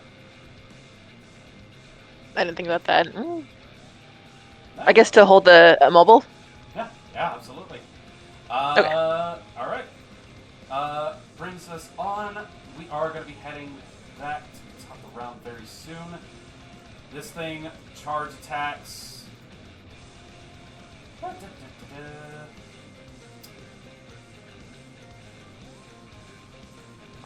little faster, guys. But the witch will be coming up very soon. This one...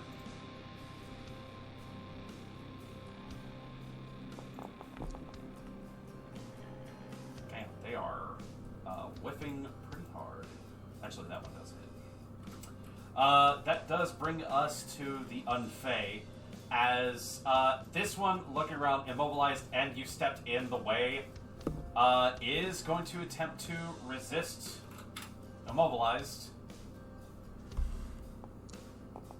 That is a 7 and a natural 1, not going anywhere.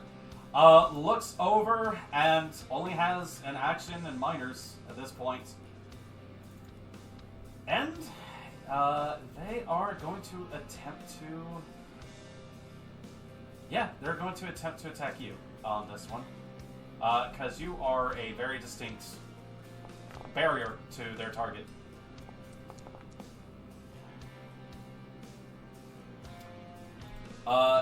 Not liking you standing in the way, you see this thing reaches forward and something shoots out from its one hand and a blast hits you in the chest. That is a 30 to hit you.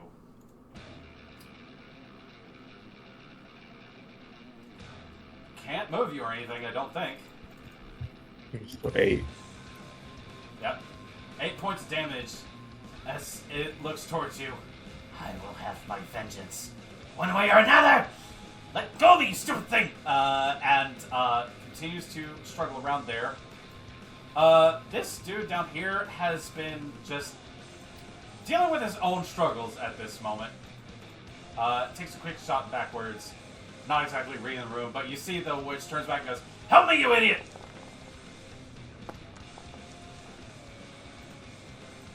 Okay, that was unnecessary. But at that point, does turn around and kind of focuses in on what's happening. Top of the round, that does bring us to a few more things. Lola, you will be up soon. Just rolling through quick NPCs.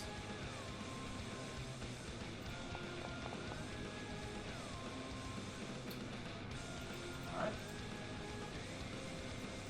The guy down here is getting haggard by this point, is not liking the fact that a lot of things just spawned up behind it.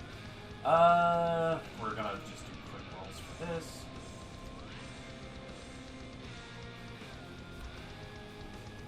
Come on. Alright. And, you're down. It can't hit you. This thing is instead going to... You are concealed, so Castria can't see you. Can't see Shiri, can't see Puddle. It's just... I guess he dashes. He just dashes. That's all he does. Lola, that brings us to you.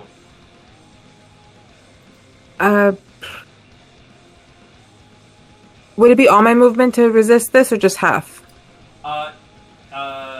It would be your move action to do so. It's not half. So you'd have to roll for it. Okay, that's fine. Alright. I wanna... I can't do... Oh, am I rolling? A Okay. flat D20. With Roll advantage. 2 of them, we'll keep the higher one.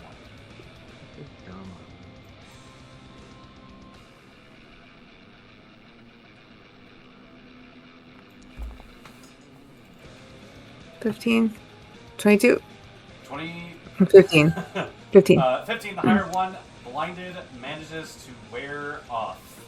Thankfully, as you manage to reach up, clutch at your head, you shake it violently, and you feel an effect just fade away. And everything comes back to sight. You have a major action and minor actions left to you.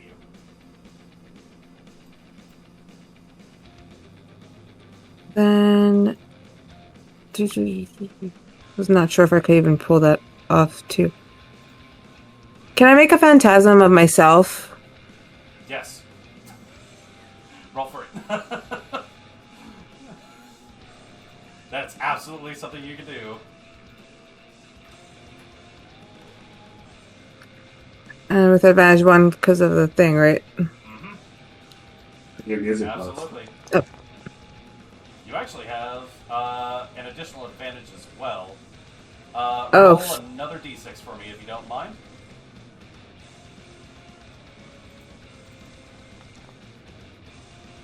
Alright, so that brings us to a 14. You lean into that power that you have, and very quickly a duplicate of yours appears. Where do you want it to be, by the way? Other side.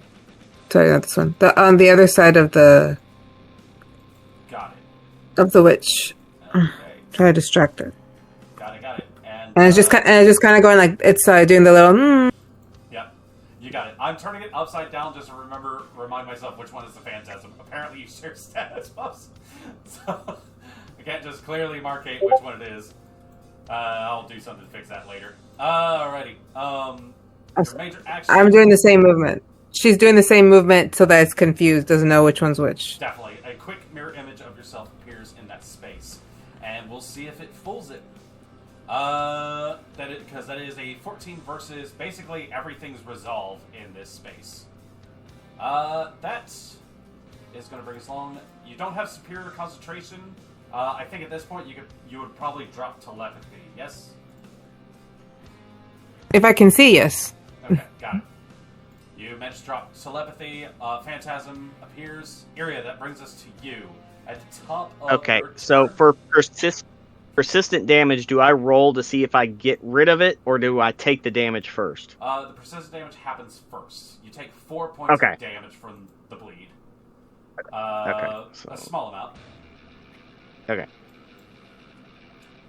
And then you do have a choice here if you'd like to get up and all that stuff. Whoop. Wrong one. So would it be a major action to get rid of the persistent, or is that a minor? You can sacrifice your major action to resist the bleed. No, I am doing full hot-headed Okay. flaw. Okay. I am going to use my movement to roll behind him Got it. and stand up. Got it. And I am slashing. So that's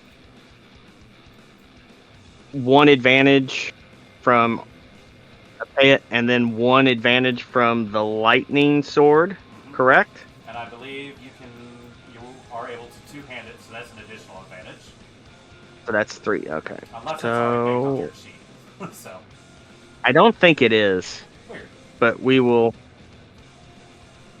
Okay, so that's advantage 3. Just adjust that rule. Oh, right, because you get to Okay. choose. So, yeah. Yeah, advantage- so advantage 3. Mhm.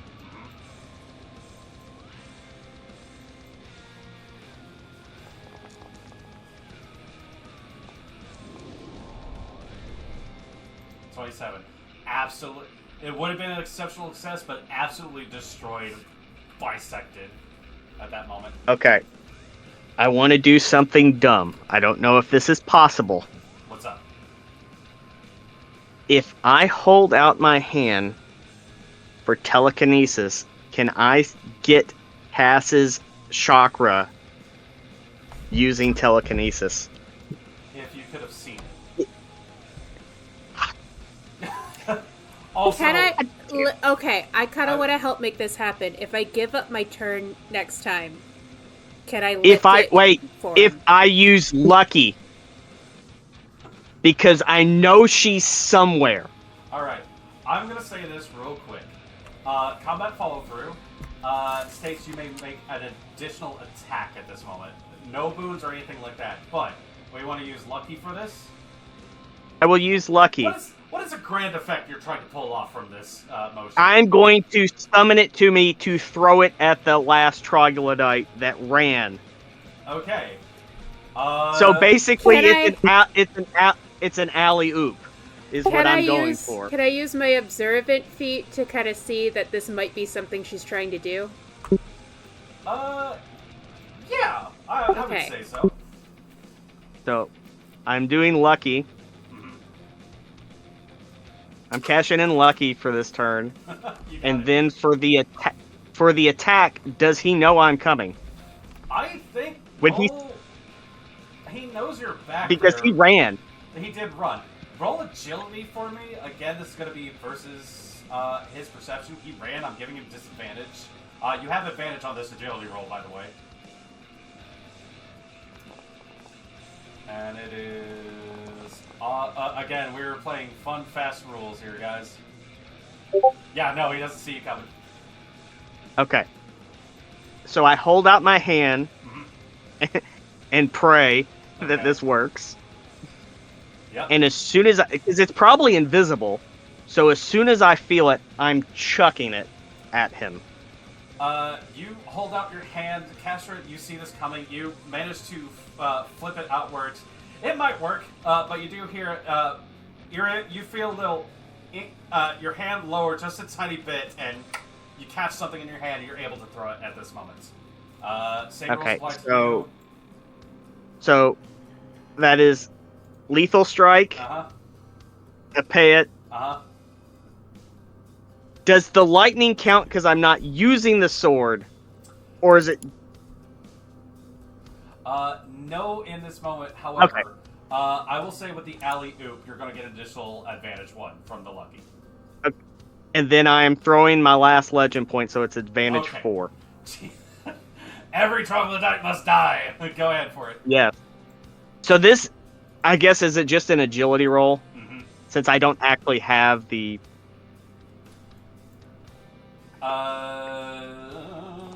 Yeah. It would be like a bow sort of shot. Yeah, I was just checking the math on it. It should be like holy shit. Way more than necessary. That guy is gone. By the way, you do get movement from the previous kill, so you get up to 2 movements right here, right now. Now, does the chakram return to me? I'm gonna be funny about this, and I'll say you get to hang on to it for this turn. Okay. Okay, so I get 2 movements. So that's 1.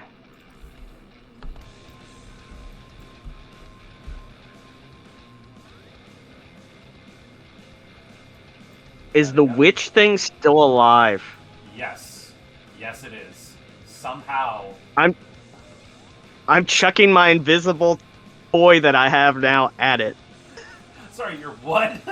Invisible toy. My invisible chakram that I think that I have. Yeah.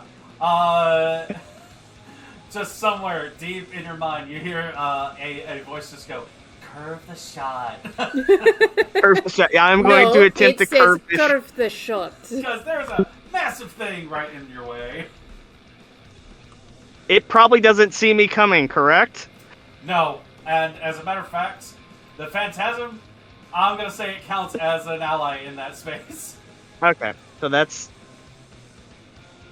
advantage 2. Yeah.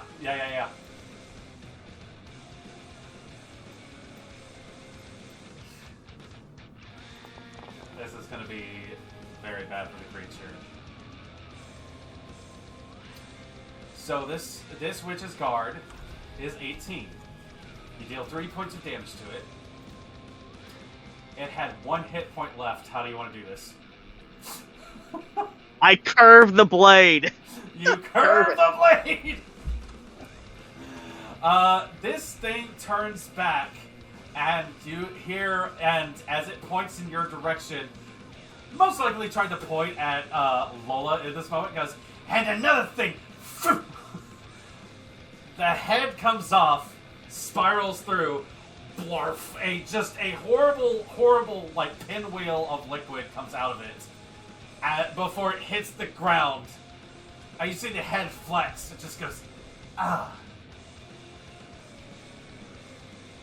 Before... I'll let you do your monologue. You see her just look up and goes, oh, fuck you.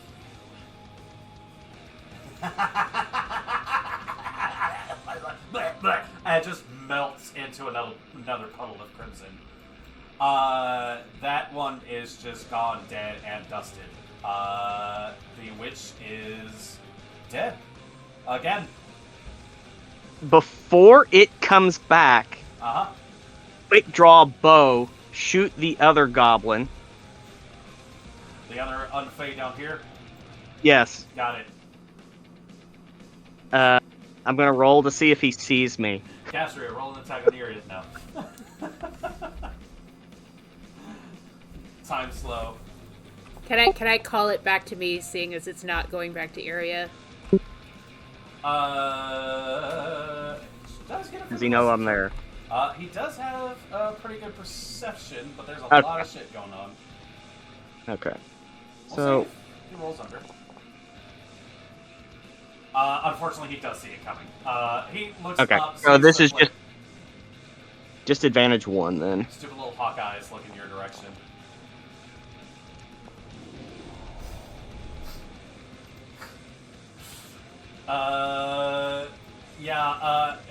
Even if he could see this coming, you knock the arrow. At that moment, you see him go to draw just in your opposite direction as well, but the arrow, again, what happens to this guy?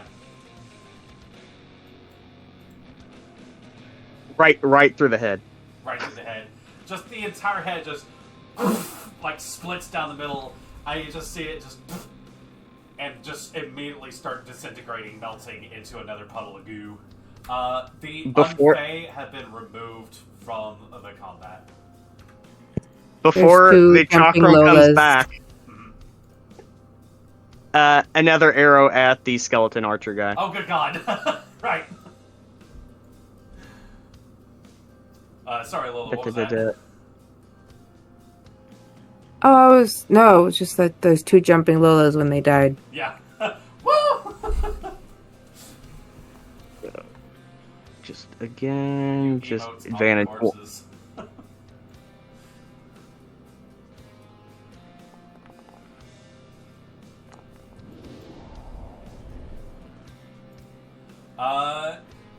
Yeah, no, that manages to lay into that one. It just continues. Iria has become death destroyer of douchebags. Who's next? Well, the only thing that really is close is the giant mech. Yes. You know what? Correct. One last shot. Go for it. I will go ahead and let you know this thing has a big guard. May your attack be true.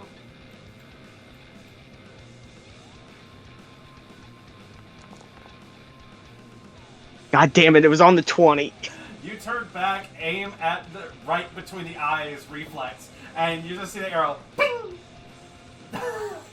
No reaction from the giant construct whatsoever. And as your many chains of death finally come to an end.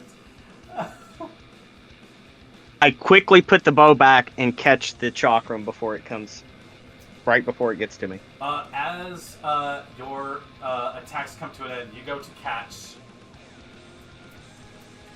Castria comes back to you. Okay. That was a fucking hell of a turn. Removed a lot of pieces from the board. That beat the streak of 5. That was it's tied. No, it beat it. Yeah. These two troglodytes, seeing everything that's been happening in the space. I'm gonna roll something for them real quick. I'm just gonna. a do we want to stick around check. The answer is, they look at each other, say something in troglodyte, and just kind of nod. Both of them just kind of go, begin to clamber back up. They have decided that this is not for us, and they are going to see if they can get out of here. That does bring us to... You know what? I will move Okay. up. Just move me like 30 feet towards, like Josie, Got it. since I can't move since it's That a turn. puts you- Probably about there. what's I think there. Sometimes the Yeah, measurement just good does enough. not want to work. And the sword is out now. Got it. Sword out. Quick draw McGraw comes and closes in the distance. Arginio, again, the mechanic. No, not that.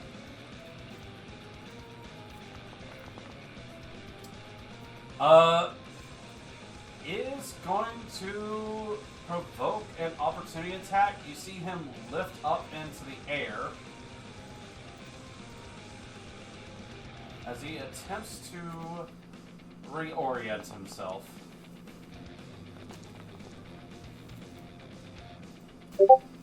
And I have spoken way too soon. The hands lunge forward and grapple onto him, and you hear "Ah!" as Arginio takes a significant amount of damage at this point. And in this case, before he can even leave to like make a better line sort of situation happen, gets immobilized within the space. His wings are snagged onto tail and just around his neck. He is forced to make a decision here. He is just going to... He's going to breathe on that hand, because that's the closest thing he can get to at this moment.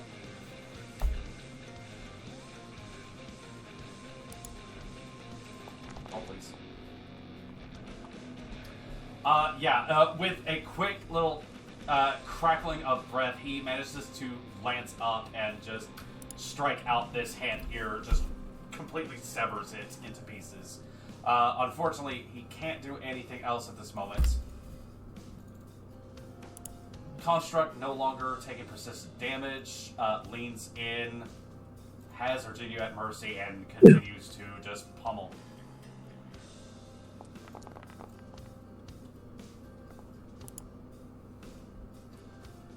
Arginio is the recipient of even more blows as he continues to get hammered again and again, and you see blood be drawn from this beast.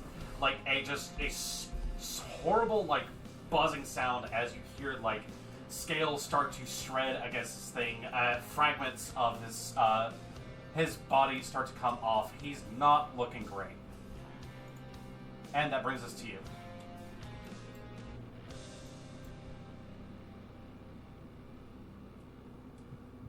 Right. You had mentioned there's stalagmites. Are there any stalagmites on top of the robot? Roll perception. I'll say this. DC 10.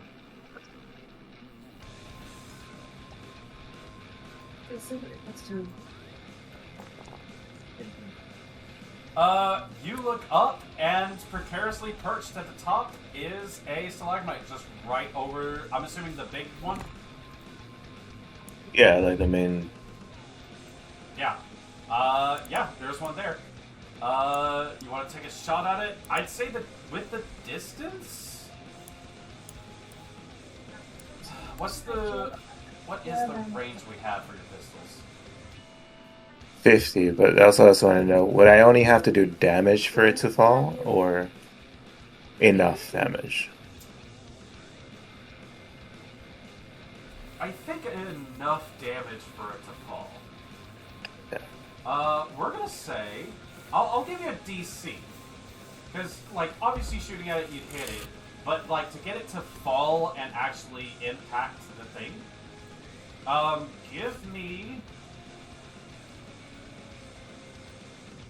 It's gonna be a little bit of a weird shot. It is stationary. It is thick. I'll say this. Let's go for a 15. Because of the distance, we're going to be looking at disadvantage 1 on this shot. Great. And how much you're able to surmount that will be a greater amount of damage that this thing is going to take. Okay. It would have been straight, so it cancels the AP. No, because it's agility, so it'd be +1. Mm-hmm. And then add an additional advantage from the ritual success. No, yeah, that's what I'm saying. That I did add that one. It's the AP on my Boister, but then 1 is canceled because of the distance. So, and then I'll use 3 legend points. Jesus. I forget you stockpile them. That's advantage 4 +3. Okay, yeah. Oh boy. 23. Yeah, you managed to lay into this thing. You hear this shot goes off, and you hear as a pretty sizable stalagmite, stalactite, begins cratering down at this thing. I don't think there's any way it could have seen it coming, so I'm gonna roll. Is it Oh, piercing or that's- bludgeoning? Because of the hardiness of this thing, no, this is just going to be straight ad hoc damage. Mm-hmm. Because that is using the environment to your advantage. What is your toughness, my guy? Okay, it's a lot. Okay, I'm going to say, distance, weight, the hardiness of the structure, and I want you to roll this. Roll a D10. And that is going to be, and this can explode, by the way. So if you roll a 10, you're just going to roll more, excuse me. What the hell did I just say?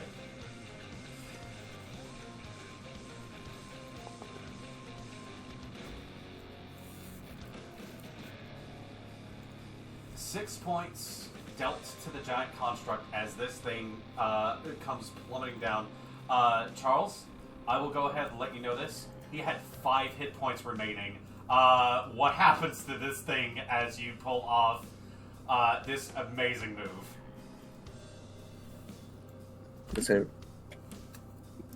as the stalagmite comes crashing down, and its point goes towards it, it goes striking the piece the dwarven friend we had taken out to repair something, allowing it to just continue piercing it and skewering it in place. You see it rear back, the hand reattaches itself to the body. You see it goes for like a haymaker sort of situation onto Arjunu, now that it has it like grabbed.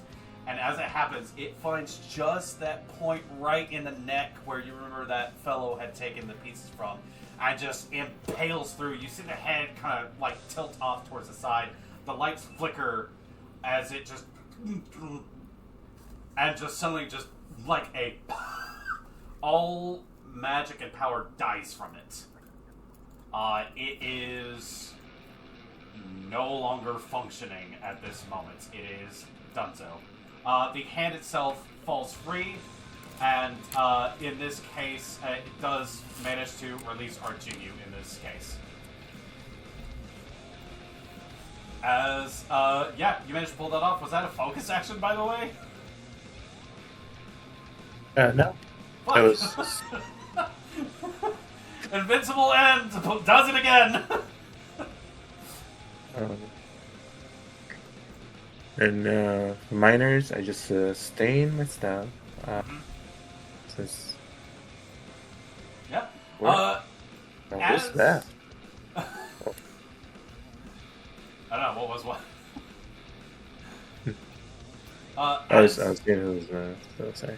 As this stalactite falls, impales into the massive construct, you hear everything within it start to die.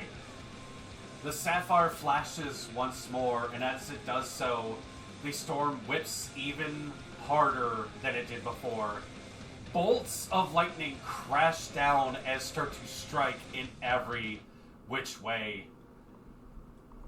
And you see that as the golem itself turns to presumably maybe make contact with all of you, a just shuddering torrent, a column of lightning itself strikes it, and it is scattered into pieces and forcibly moved back, and you watch as the treasure sinks away into the water itself. Lightning dances across the cavern itself, and quickly and decisively just absolutely murders the absolute shit out of anything else that was in this chamber. Silence falls across as those of you who look up and see that this figure begins to swirl in the air. Sure, you look up and see the ghostly visage of a dragon that takes up into the air, swirls around, turns, and plummets into the sapphire itself. The lightning surrounding it surges just a little bit more, but eventually dies down. The circle itself loses the strange effects that it had. The fog clears away, the sparks start to disappear. Within this quiet, you are all left standing, turning, looking at everything going on. Sounds of combat drift away. Oh, and I forgot to kill one last dude. Die! Arginio turns and looks towards the sapphire. Makes his way over. Can I help him pick it up? Yes. I can't move because of what we're doing, but Cass goes over to the... We exit initiative at this moment. But Castria, as you make your way over, still invisible, by the way. I was about to say, if it was over, she would have just, come back, too. Got it. She would gingerly lift up the sapphire and whisper, "Si tarat what's rito. I claim you are free," and hand her to Arginio.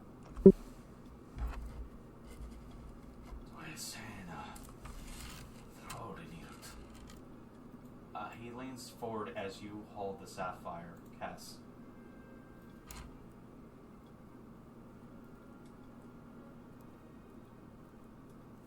This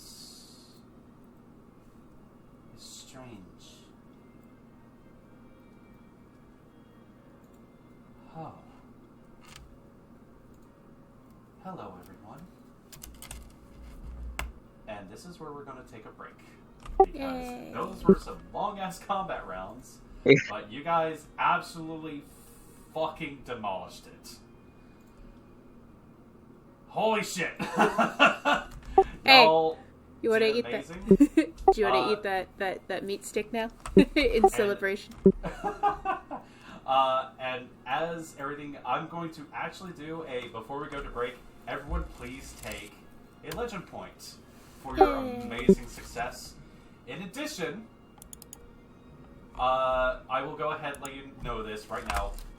Everyone please add an experience point. Welcome to level 3. We are going to take the 5, and we'll be back. So.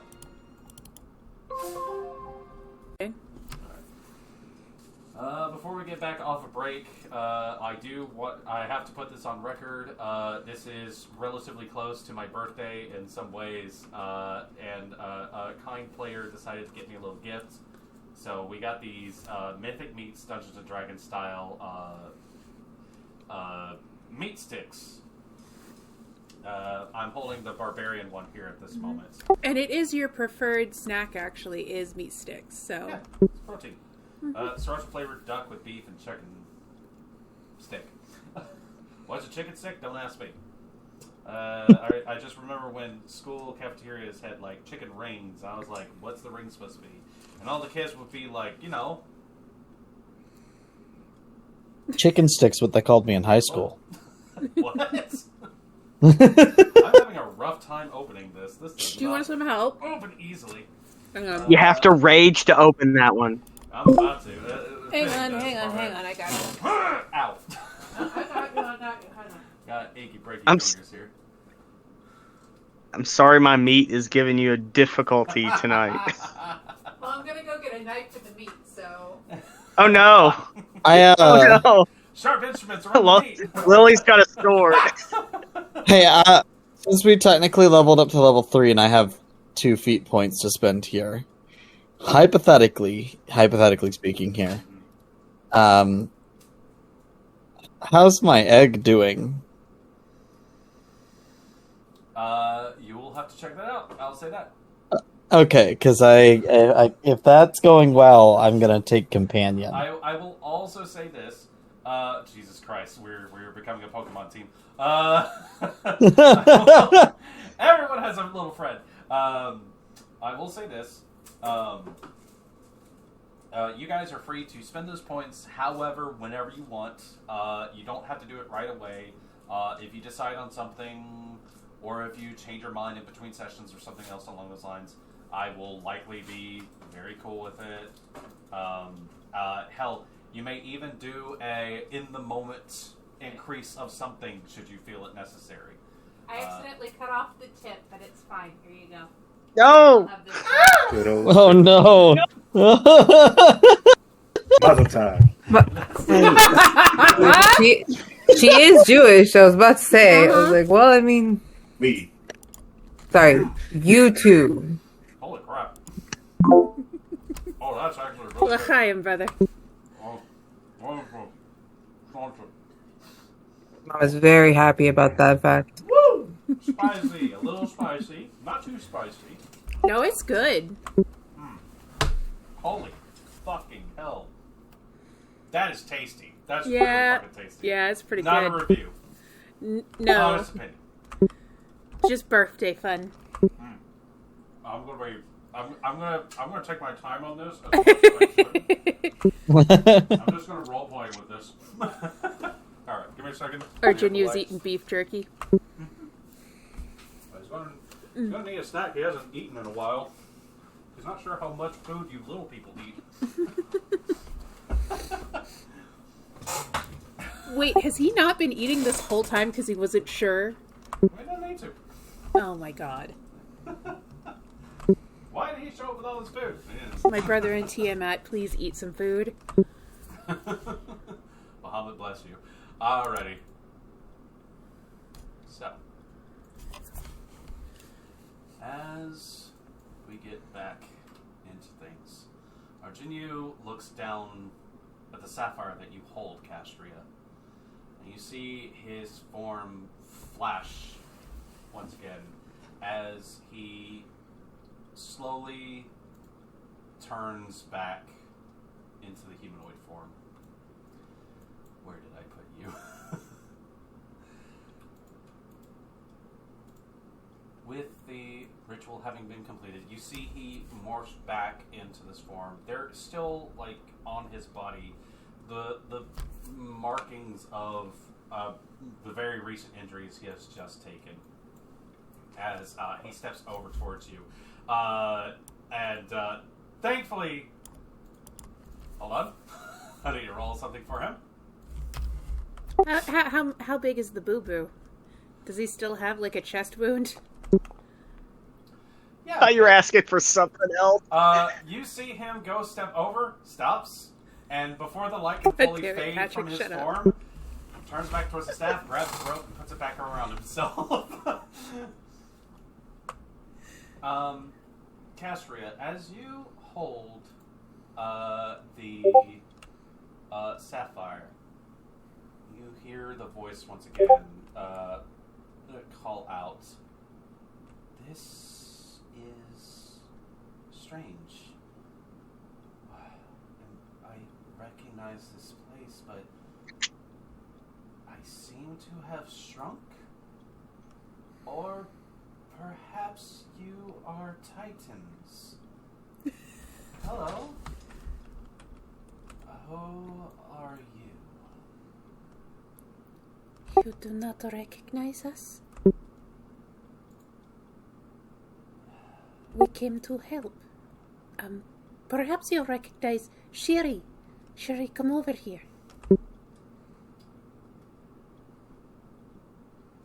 Shiri kind of sheepishly comes over. You manage to make your way over. You see Castria holds it. Arginu doesn't immediately jump to take it. You see he kicks his slippers on, but he also does kind of move over to just look down towards it. Hello, Pine. These are fair people. My name is Arginu. I'm here to help you. This is... he nods over in your direction, Cass. This is Castria. Over here we have Shiri. And the blue one is known as Puddle. As Puddle, you start to maybe come down for your battle trance unless you want to stay psyched up. No, I would drop out of it Yep. once the combat's over. You Take- feel that energy wash off of you, and then just The fatigue. a little bit of energy dwindling. Puddle. He turns around. Iria, Lola, and Buddy, and Josie. The voice peaks up again. Yes, I think I remember now. That this isn't a dream, and I guess I'm not gone. Definitely not gone.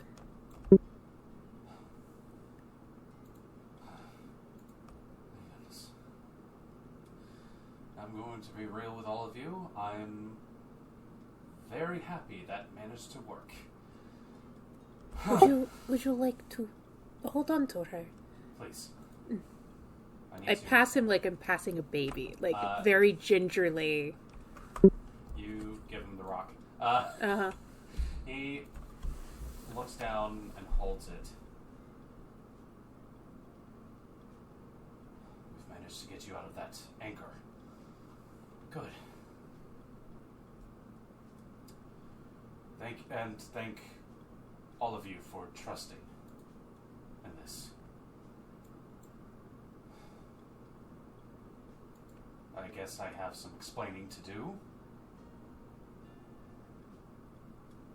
Hyatt, you have probably seen, but I am one like you. To the rest of you, I must apologize for my secrecy and the hiding of the truth. I am Arginu. I am the Ruby Dragon. But it's unfortunately maybe more than that.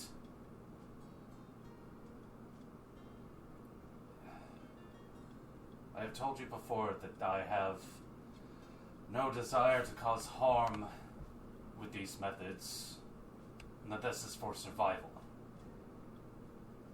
I've told you before that, should it come to it, I would fight fate, tooth and claw.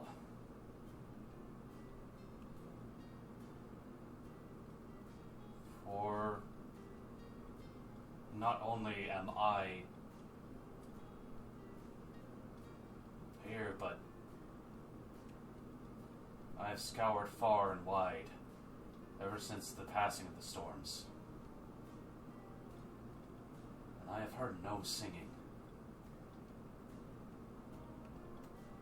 I may very well be the last dragon. Until now. It will take time to buy it, but we will be able to rise once again.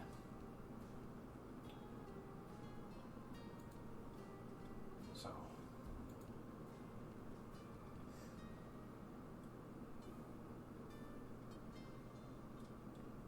I'm sure that many of you may have questions at this moment. I have one. Yes. Are you alright? I am a little Please, rough. please sit down. You can answer questions and sit at the same time. Yeah, you see him turn, take the sapphire with him as he manages to make his way over towards one of the barriers and just kind of sits down on it.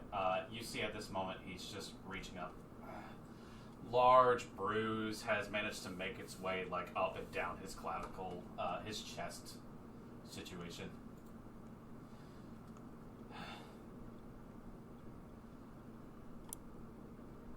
I'm fighting an uphill battle.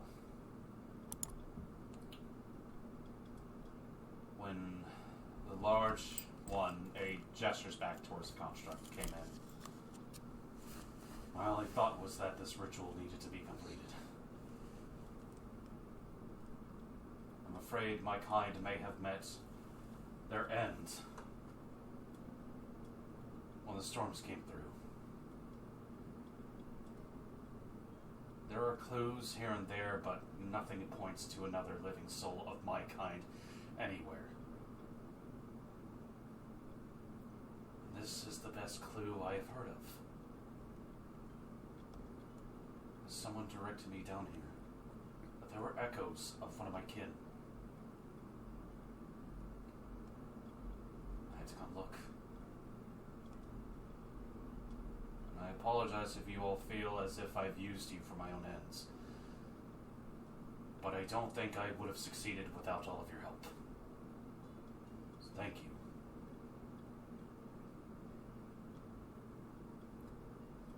I cannot speak for all here, but you know I am the last to put objections on hiding one's identity for protection. And I feel honored to have been a part of this. We should all be so lucky to use a portion of our time to bring back something so precious.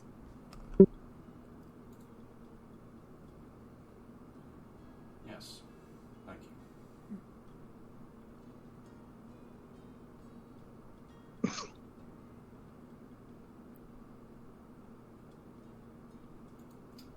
He looks up a bit as he takes a breath.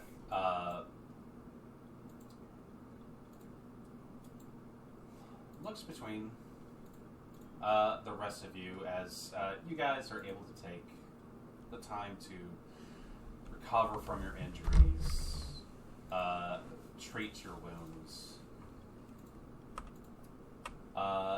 As this takes place, Josie moves forward and goes to ask something. Iria, I have a question for you. Okay. You look to the sword by your side. eyes, your attention is drawn to it.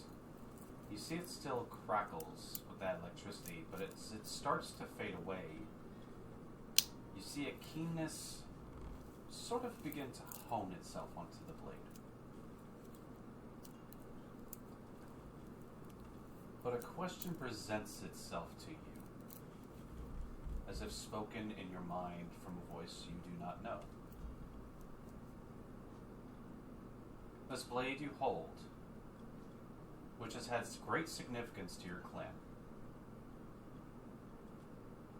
can be used in many ways. It's a symbol.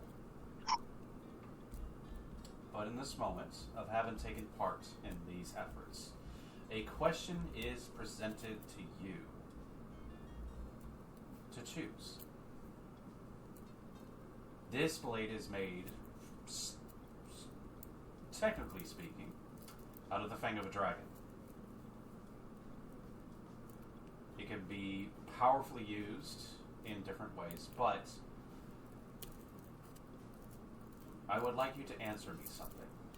To answer this question. With this blade in hand, Iria, would you intend to slay, or would you intend to save?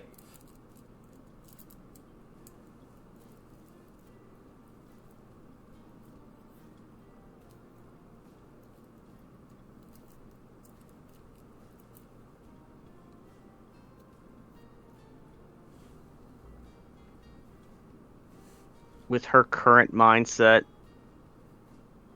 it's slay.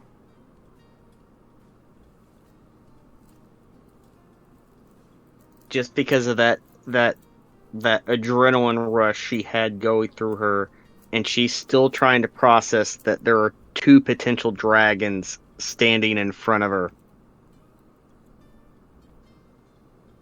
It's slay.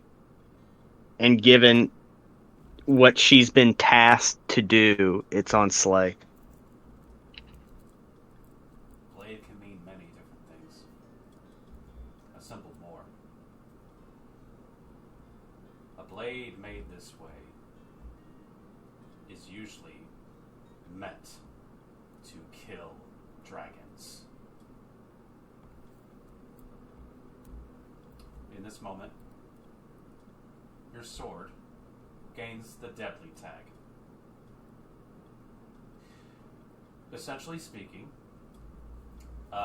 you now, whenever you make an attack with that sword, is with advantage 1.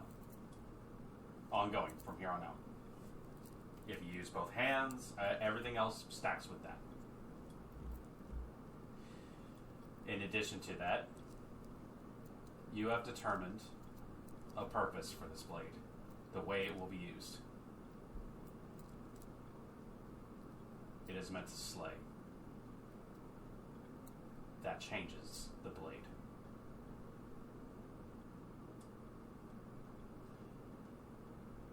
Your mind is brought away from this as you rejoin the others within this space.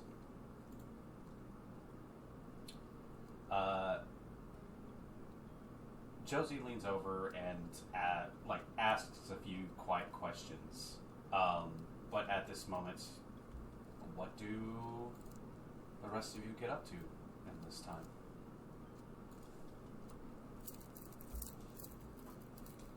Shiri would ask Argenio if he wanted help healing his wounds from the construct. I'd also offer the help action on that so that it can get some advantage. If you wouldn't mind. Of course. You go to tend to his wounds. You see the bruises begin to disappear. There's no rush on it. You are able to just lean in and just help him out with it. There is maybe the broken bones or something else deep within that will take time, but you are able to help him with this.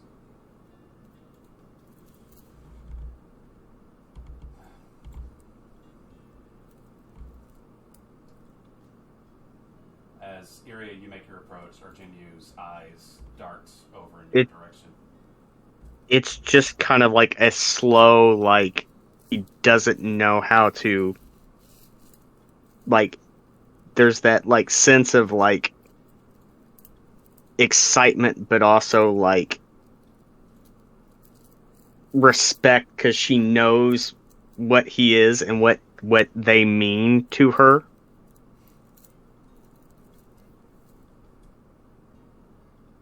Young woman, I don't need you to kneel in case you're curious about that. I'm not... He probably caught her in, like, mid, like... No, he just cold called you on that one. It's alright. She does that. Well,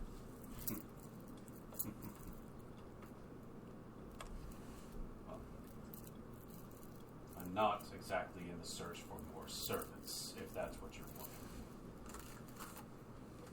No. With this being done, I will be retreating back to my lair and helping a Piet here hopefully weave a new body. We'll start small. Again, the ritual, I'm surprised it worked. I've never done that before, and honestly, I've learned some things since I've managed to awaken once again. Spell work is not the same as it used to be.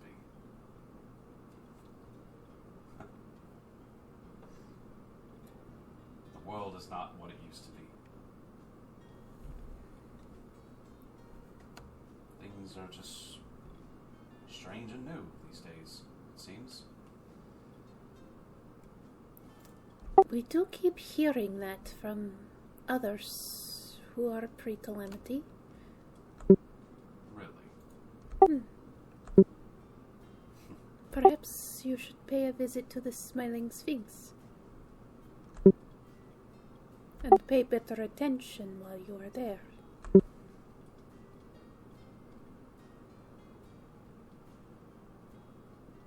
Mayhaps. As long as I'm not infringing upon your activities, maybe I can offer a quick stop. The offer, of course, extends to your allies. You said you mentioned one. Someone who told you about this place down here. Yes, Oh, my apologies. I've nearly forgotten something.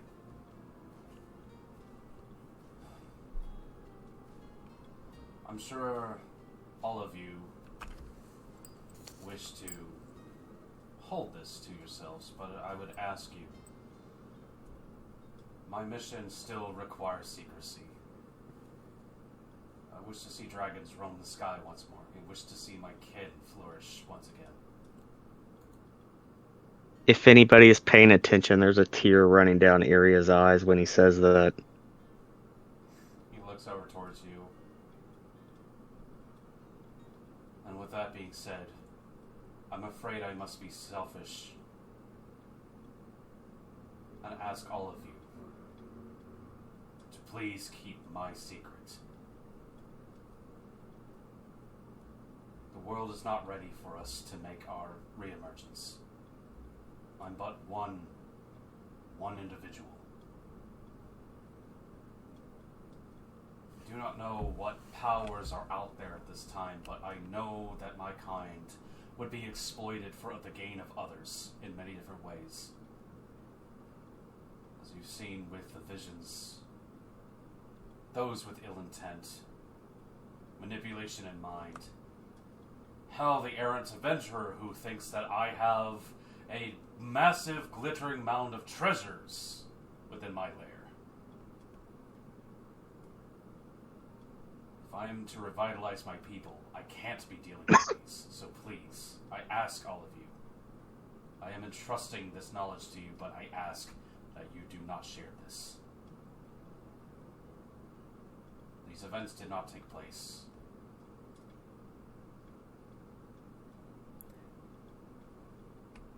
I place a card in his hand. It is that of airlock and key. I swear it.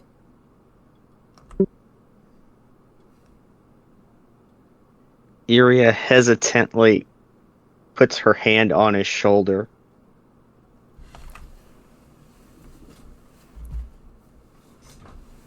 Whatever you decree, I will follow.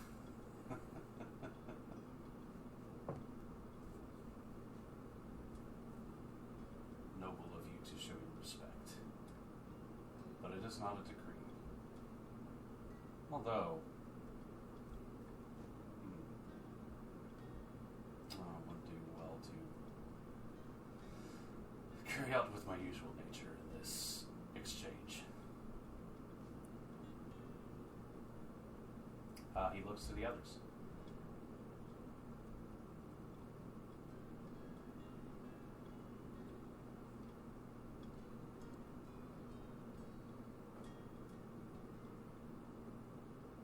What are the rest of yours intent? Would you keep this secret, or would you raise a voice about it?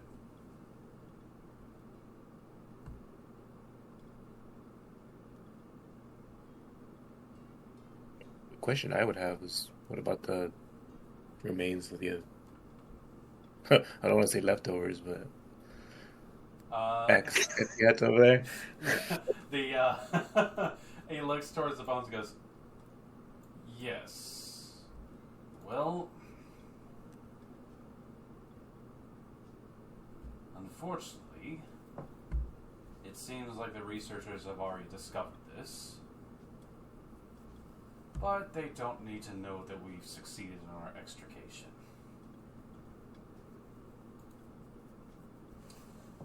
What they are able to do with it beyond this, dismantling the anchor and freeing her from the bones, means that should they be able to find any nefarious use for it, I think they'd find it inert. Now they're just empty. They might even be powerless. So they may keep what it was left behind.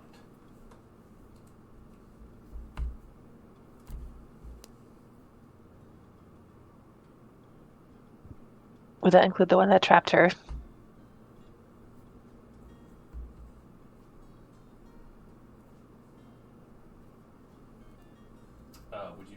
Would you mind asking that again, Sherry? I think you cut out. Would it also hold the soul of those who captured her?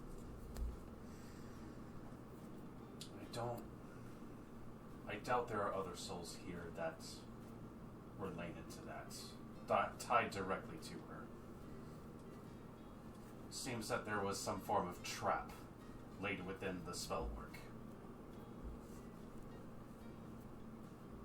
I believe you handily dismantled that trap.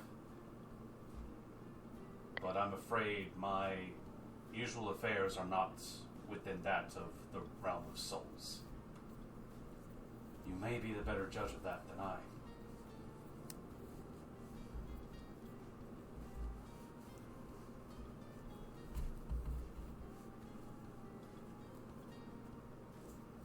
I just don't want it to happen again.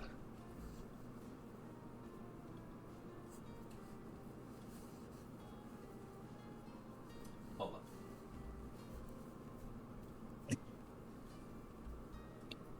If the plan is to bring back all dragons, and it took this much effort to bring back one, won't more people have to find out because you're going to have to hire more people to help you find ingredients? Or are these ingredients like you can keep using them? He looks over and you witness the field where everything was laid out. The harder to find ingredients, I think I can reuse some of them. It may take some time and effort, but shavings still have use. I'm sure I can find more incense and other things. You raise a valid point.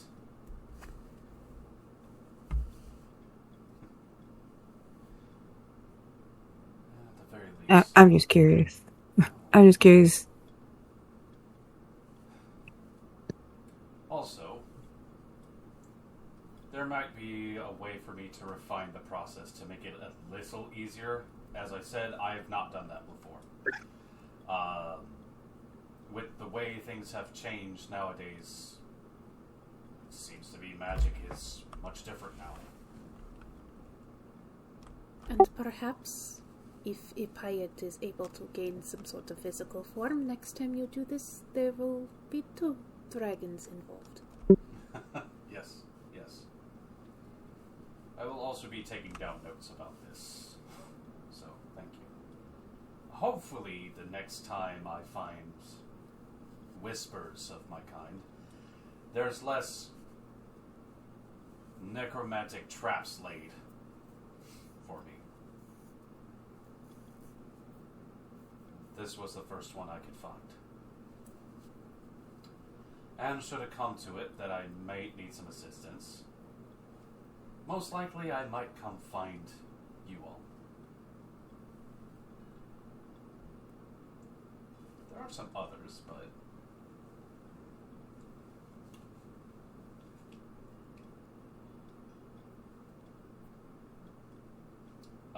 Puddle, he looks over in your direction at this moment as you hear him ask,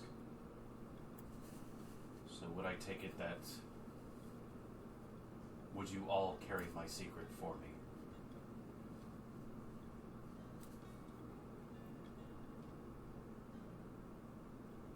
I have my own secrets I carry. I don't divulge mine. I shan't divulge yours. The same in retrospect and respect.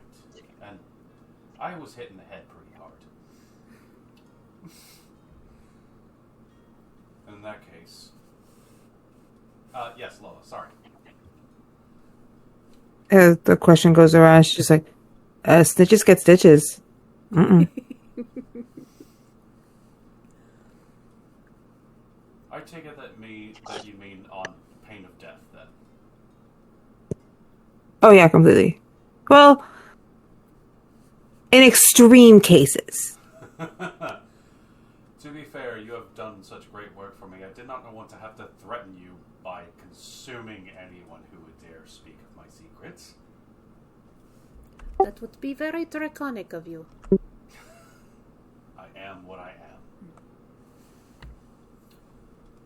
am. Aggressive negotiations and such. Then I guess I will leave you with my trust.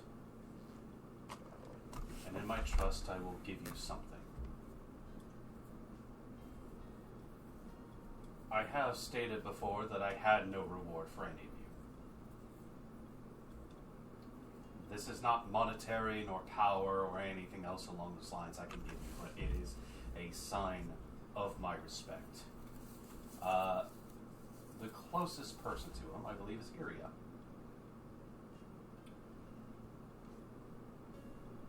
Your hand, please.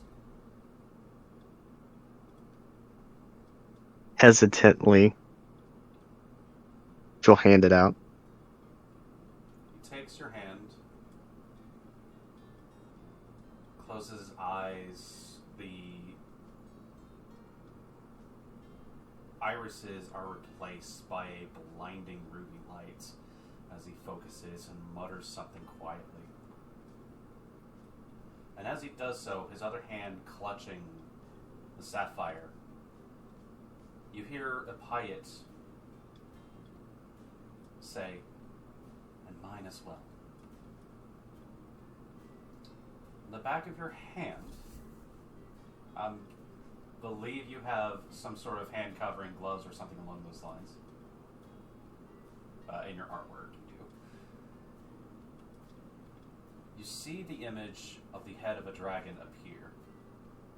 A brilliant red. And then a brilliant blue scale appears along it.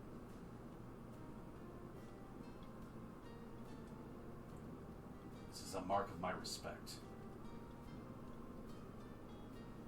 Should you find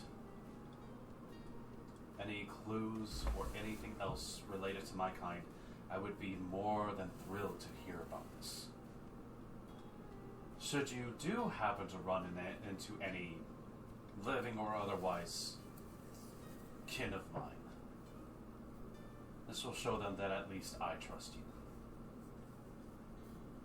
May make them think twice about incinerating you should you trespass upon their territory.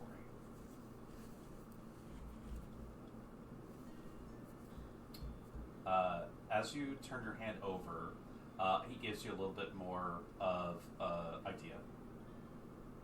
This magical marking, should you choose, may fade away. Or if you would like, it will shine above, covering, and be displayed however you'd like.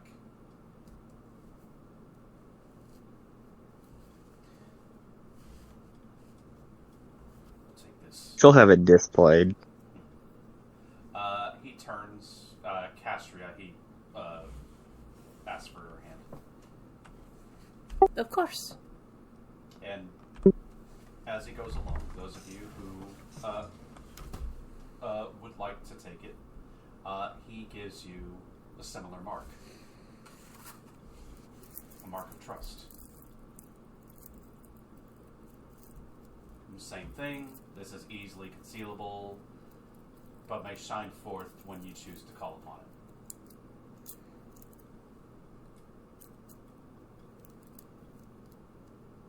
I'm grateful that there are some who understand.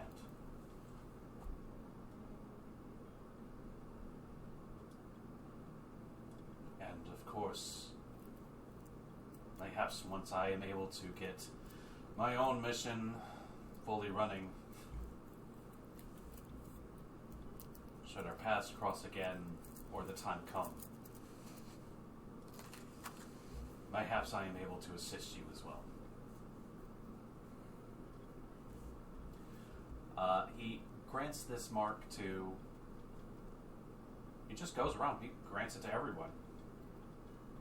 You see Josie kind of excitedly holds out her hand as he goes for her. She stops him and goes, "Does this include journal entries?"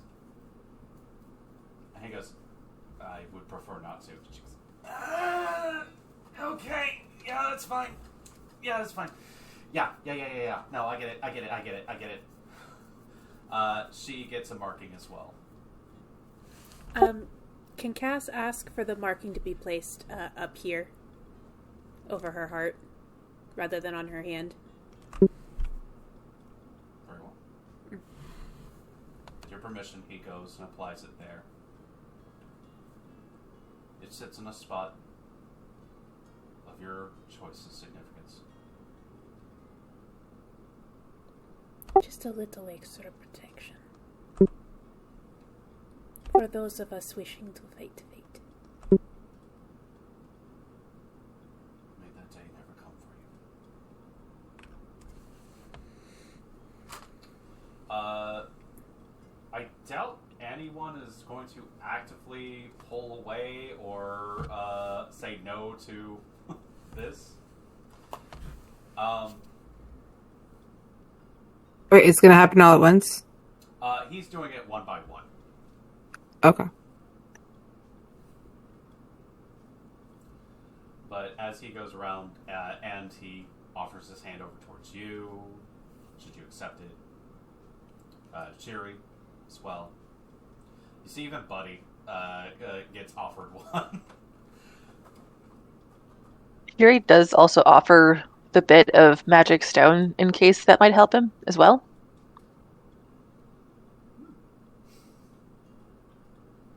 Is this from the well that Puddle dove into? Yes. Okay, got it. Yes.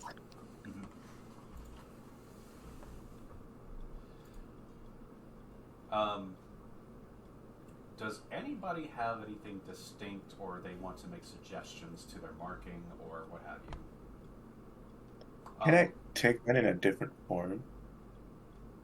What form would you like? Like a dragonborn form? Access to it?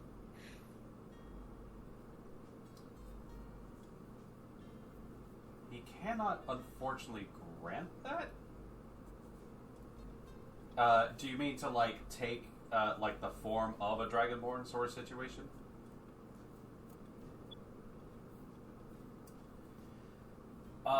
Like, because Dragonborns are really, really rare, right? Yes, they are. But would he know info about like certain like high ranking ones that he can show me so I can turn into that? Because technically I could turn into a dragon, but I don't want to give that away. So I could just be. I saw some kind of like Royal Knight Dragonborn scenario that I can turn to instead, and then I'll have like a special like flame going on or light kind of thing. He looks at you and goes, I hate to reveal this. There's only one Dragonborn I know of at the moment, but I cannot adopt that form. He kind of, you, for maybe one of the few times, see him act a little sheepish. I have tried to adapt my form into different shapes. Unfortunately, I only have these two. This human and my true form. I don't know precisely why. But you see him, like, he winces a bit, and you see blood kind of start to creep along the edge of his eye as his tries to take on a Dragonborn form, and then he just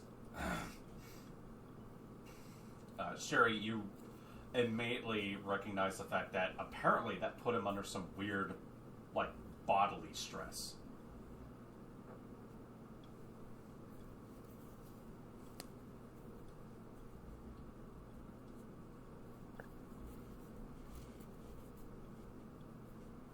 I don't want to intrude, but at the same time, I'm kind of curious. Like, could I help that, or does it?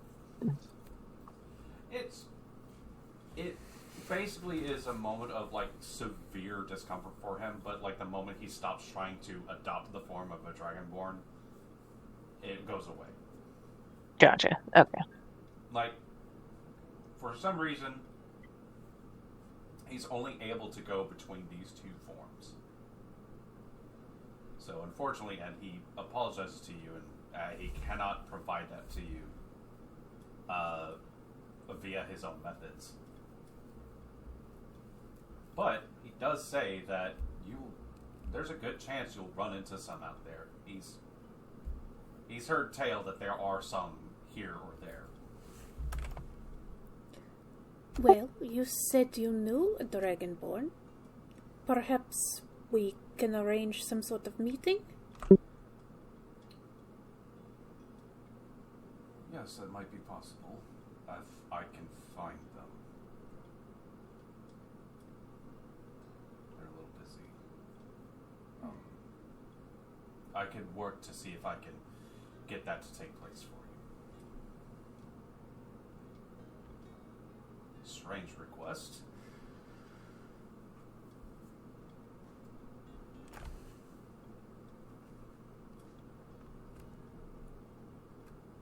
Oh yeah, and you're still offered the mark if you like it.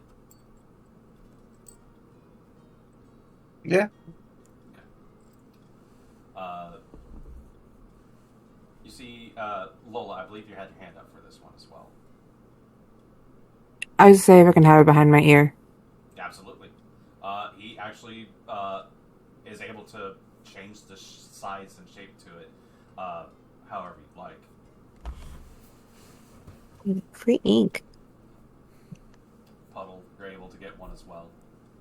Can I have it be just a small flame on one of my fingers?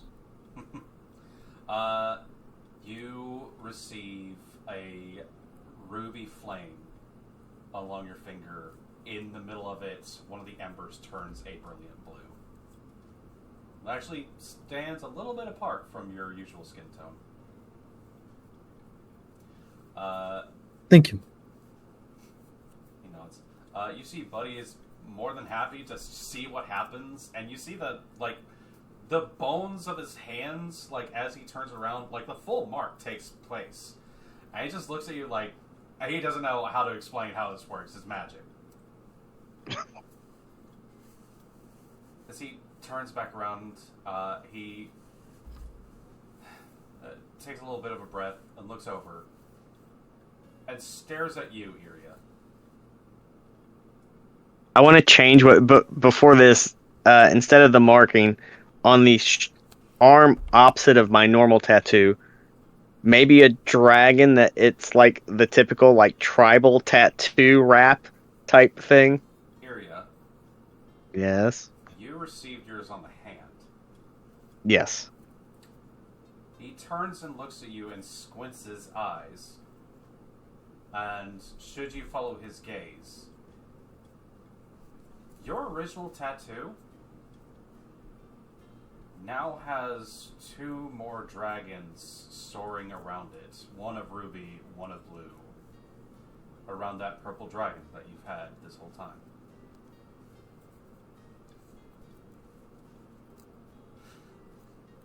And you see him just stare at that and very quietly just start muttering, "What?" Lola, you have your hand up. Can you see pictures in telepathy? That's a fun question. What the... Hold on. Let me look that up.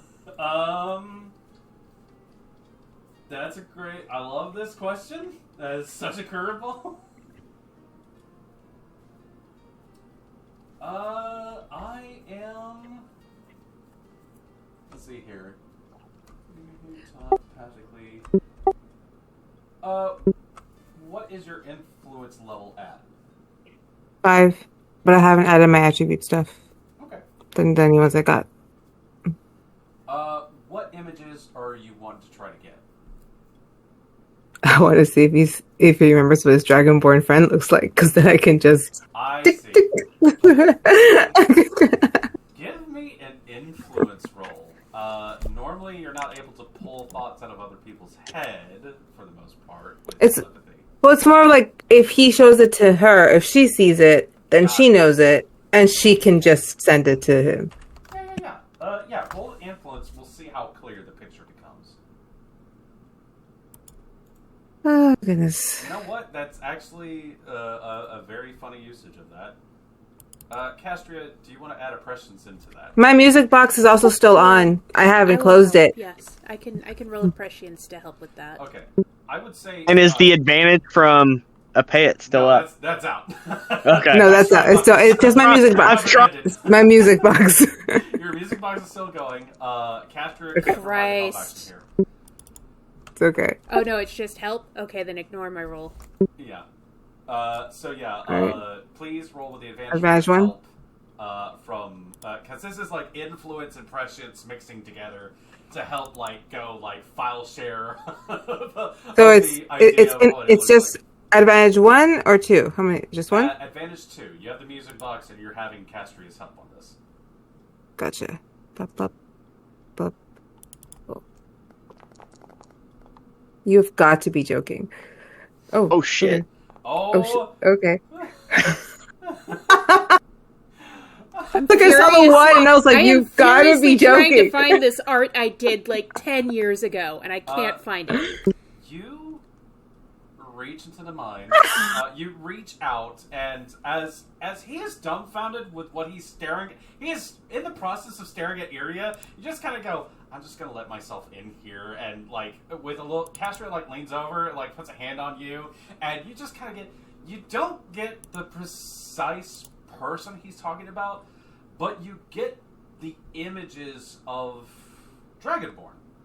You see the shapes, the different sort of like statures they have. Some are tails, some are muscular, some are very, very few. There's the idea maybe they might have wings or something like that, but you're able to get, with that 28, you're able to get like this powerful image. And if you want to turn around and hand it over, and you get schematics, essentially speaking. I'm literally knocking on your brain. I have something for you. Little- Is it just the Dragonborn, little or pixie or appears is on she your getting the OS whole and team?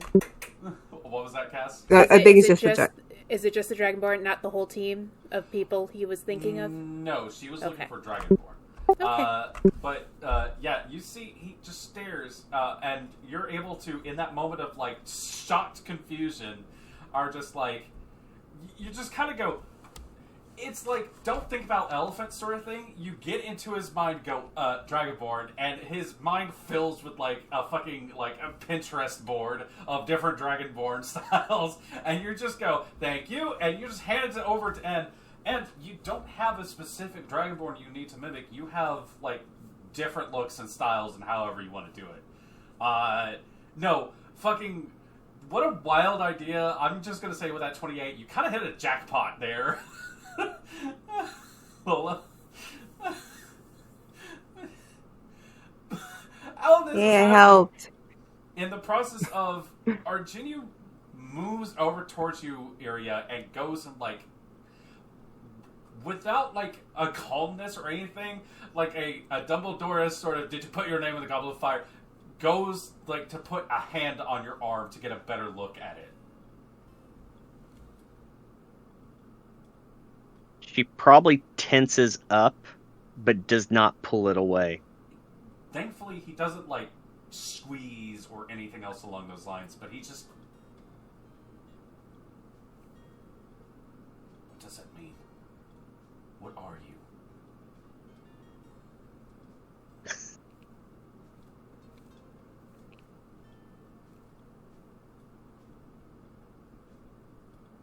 Dragon? Or that's what they always told us.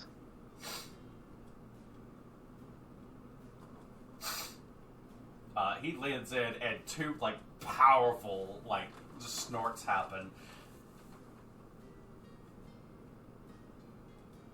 No. You're not, but you are something else I can't put my talon on.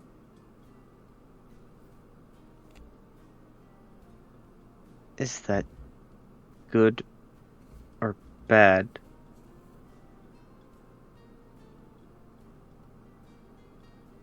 Narrows his eyes at you. A sudden resurgence of, like, weird, inquisitive energy. I think you are going to have to be the one to discover that. But I look forward to finding out what you do.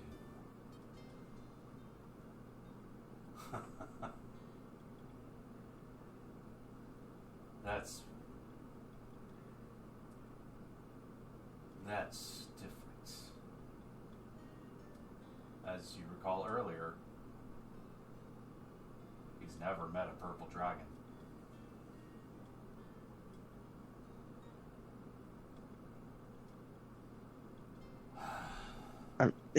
Does he say that out loud?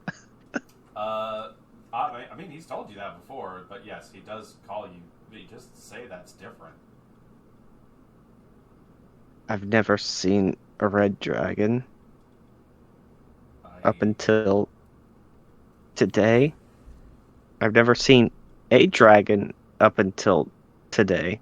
Young lady, I am not a red dragon.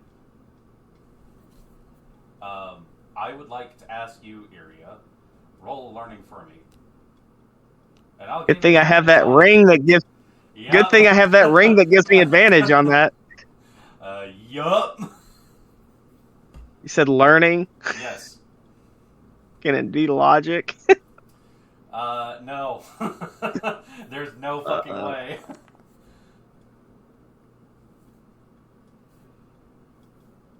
In the time that you spent in your village, your people, I think you would put them down as kind of freaky trivia sort of people about dragons and stuff. Yes, no? Yeah. Cultish, we'll just say. Almost, yeah. Almost. There is a difference between most of the dragons that most people talking about. There are red dragons. White, black, green, blue, and, in your opinion, purple dragons. The chromatics.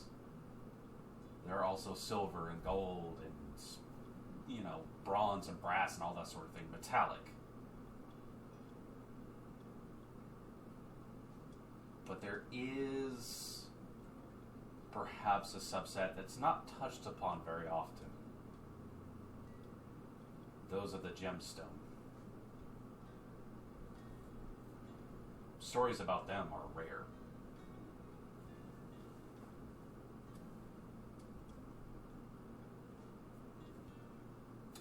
And if what he's saying is such the case, he's probably from the subset. What that means with the 13, unfortunately, I can't give you much more detail than that. Yeah. My apologies. I'm sorry. You have to understand. Today's been a day. Things that I've always questioned appeared. I'm deeply apologetic. I'm sorry. I didn't mean to offend. Apology accepted. Breathe. There's just a deep breath. He just goes, I will not eat you just yet. And he gives a little bit of like a joking smirk to that. He does let go of your arm, and you realize that maybe you haven't moved while he had his hand there for a bit.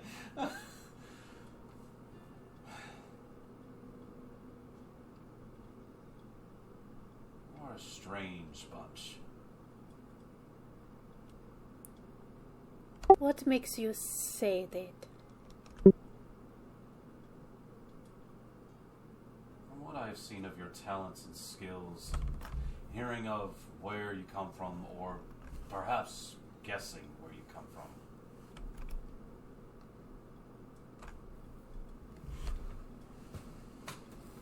It's like seeing dames from the splendorous past.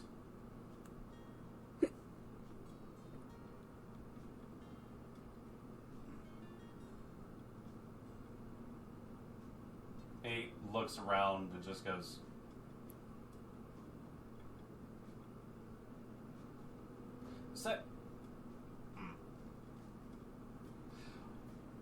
that beast back in the tavern.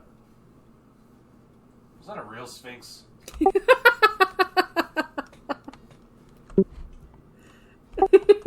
Cass just laughs.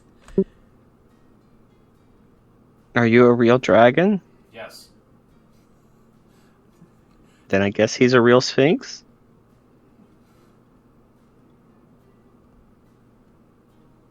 Did you say something embarrassing to him?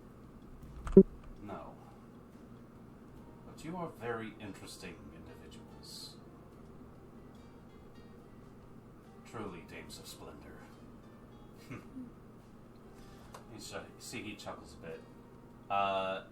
As he stands, the sapphire, you feel it look around, goes, I could have sworn I had other friends here.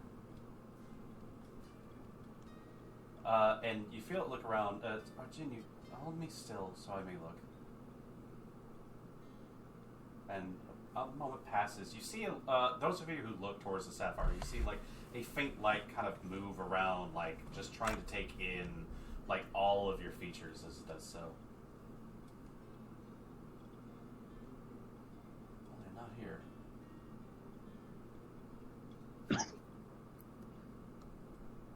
There was a woman. Or a girl. Ah, yes. Also, that is who got it to me. That is who recovered this and told me of your story. Should any of you do happen to find yourselves out and about and are looking for some assistance, there is this young... I know there's a young lady who probably wouldn't stop to offer assistance. If you do happen to see some pale tiefling, goes by the name of Zephyr, she is one of my trusted as well.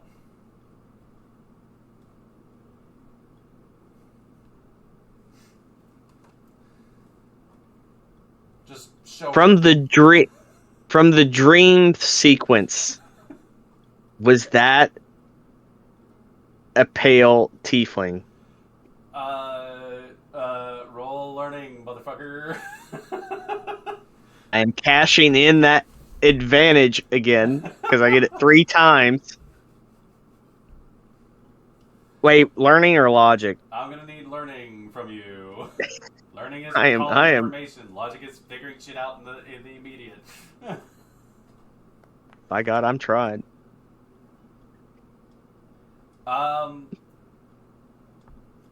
You didn't have the best look at the woman in your dream.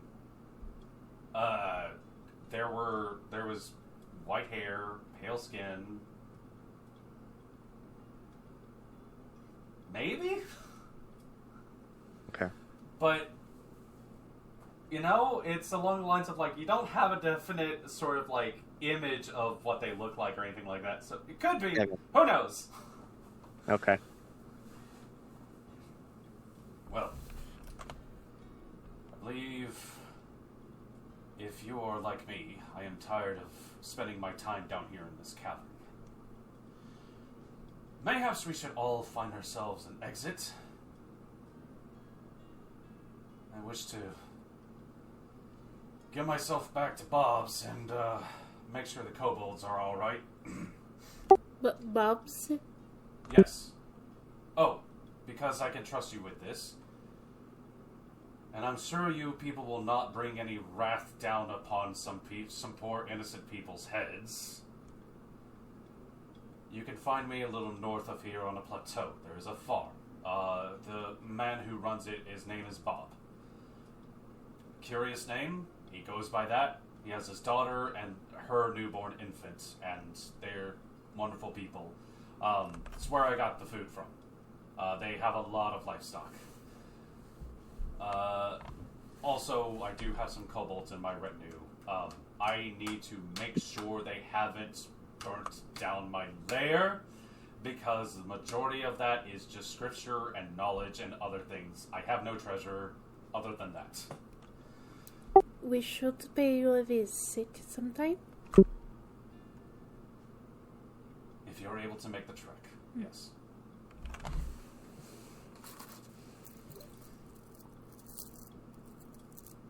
Ephiot, Hi. for the sake of safety, do you mind if we distinguish, or that's not the word I want.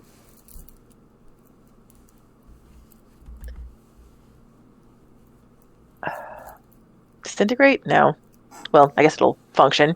The bones. What? So that way they don't get used. I don't want the bones to be used for anything again, so I want to erase them from existence if possible. You see her look back and just kind of register that, and just you get the sense of like this whole sapphire, despite the fact that it has no face or anything else along those lines, there is a wave of like shock, maybe sadness that accompanies it. Yes. Do you not want the one with the green flame to come back for me? And this is mayhaps the first time all of you hear about that.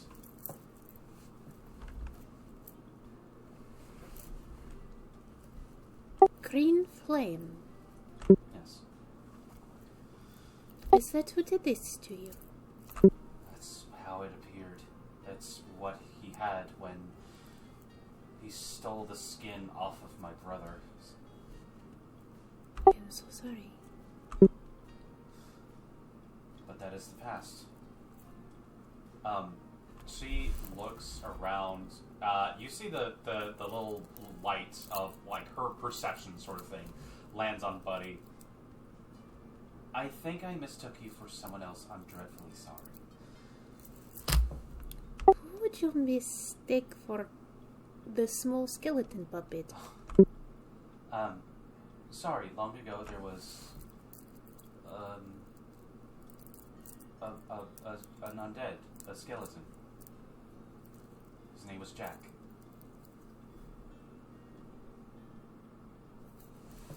He didn't come back for me. He said But- he would? He said he would try. He said he couldn't make the promise.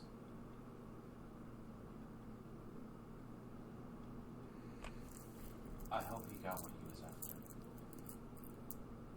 One way or another.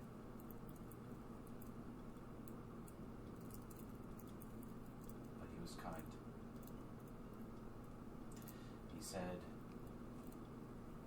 speaking as someone who was a monster, he'd do something that I would be going through. He wrote a song for me.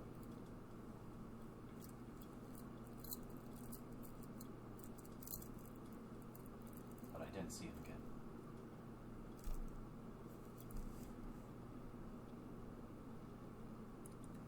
Well, lots more for you to see now. Yes. Although I'm sure if we are attempting to keep our secrecy, I should not speak when there are people other than you folks around. Or Zephyr, or the other people.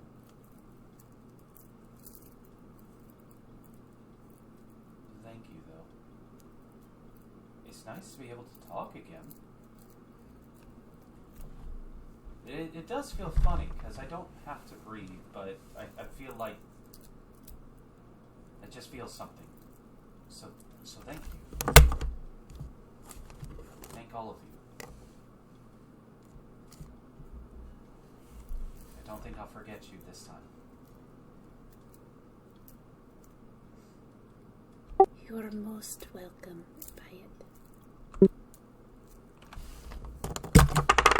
Arginu looks between your group. Well, if there aren't any other immediate pressing questions, I am going to help pack up, and the rest of the foodstuffs, if you guys don't want any of it, I am going to be taking it back. Or trying to find someone to sell it off to, or just give it away to, or something, because that I may have overestimated how much food all of you need. And don't you work somewhere that could use a donation such as this?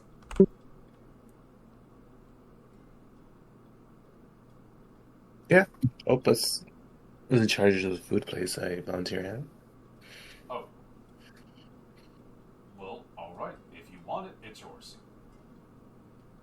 I am just going to take one bundle with me, if you don't mind. It's been a while. Oh, and also, if when we're leaving, do you mind, and he holds the sapphire out to you, can you do the same trick as before?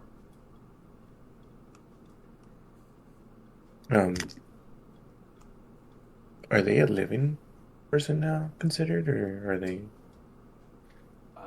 Well, we'll find out. We'll give it a shot right now, if you'd like. All this work, and we'll find out. I'm sorry. What the fuck? You see, as he says those words, his eyes start widening like, I don't know how your stuff works. We'll find out. If you don't want to risk it, he will find some. He will try to find some other means to smuggle out if Hyatt, or No, I mean he'll just run. I just want, because I have two ways to do this, where I can give them a body, or if I'm able to put them away. But I don't want to offend them and being like, "Oh, you're an object." Set ourselves back, you know. That is so incredibly fucking sweet. Yeah, I will also bring up the fact that you guys were also told by Muse that when you're coming out, they're going to do some, customs checks and scans and stuff to make sure you're not bringing out something. Ooh, would And that it count was with so Josie's powerful. bag? Oh, yeah. If she doesn't need to breathe, then I can pop her in there, and then... I mean, are they going to try and search your bag? I mean, they could try. I got a lot of pockets. Oh. But did Josie get checked in Yeah. there? Do you ask that out loud?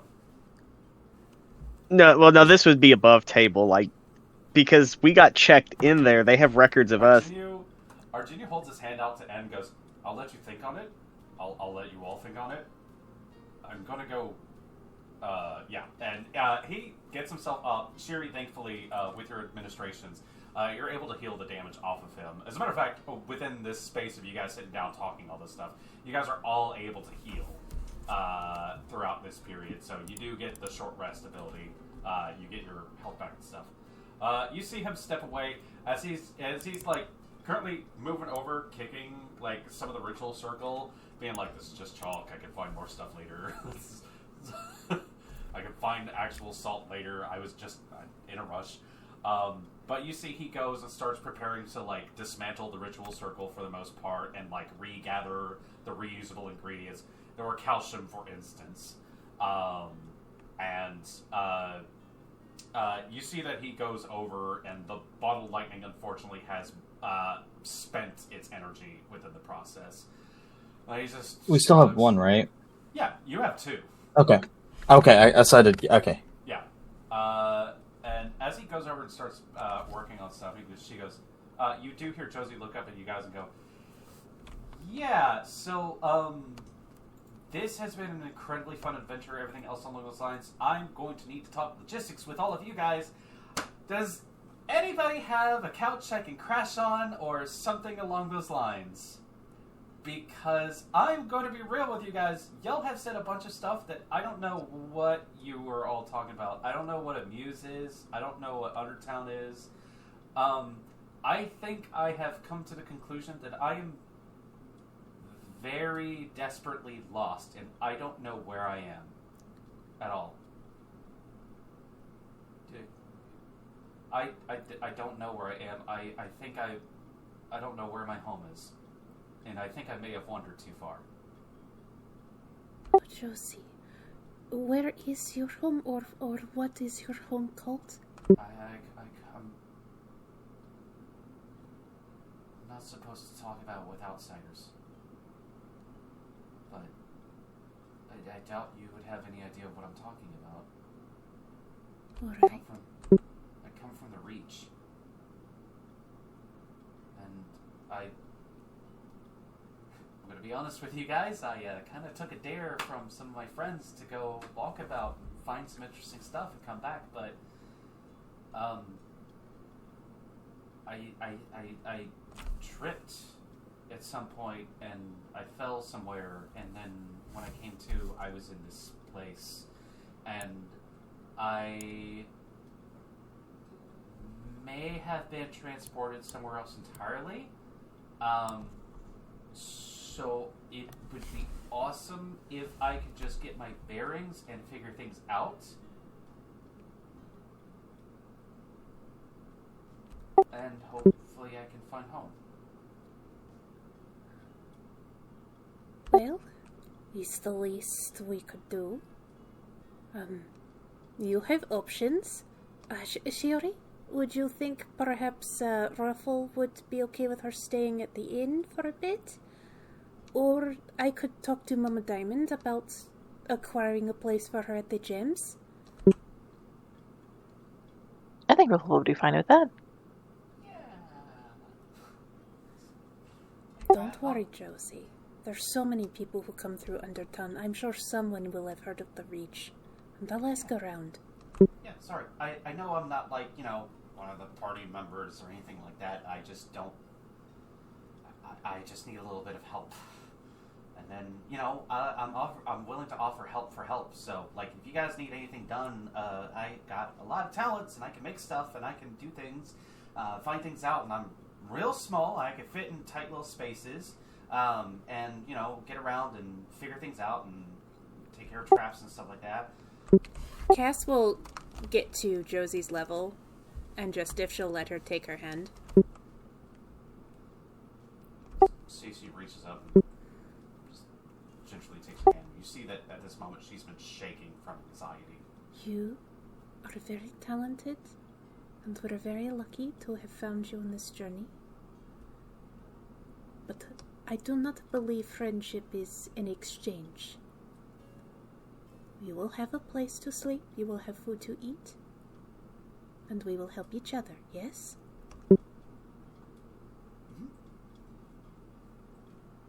Yeah. Okay.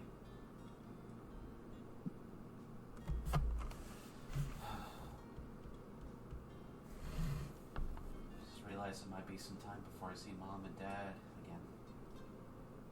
And the rest of the idiots. It sounds like you have stories. Yeah. God.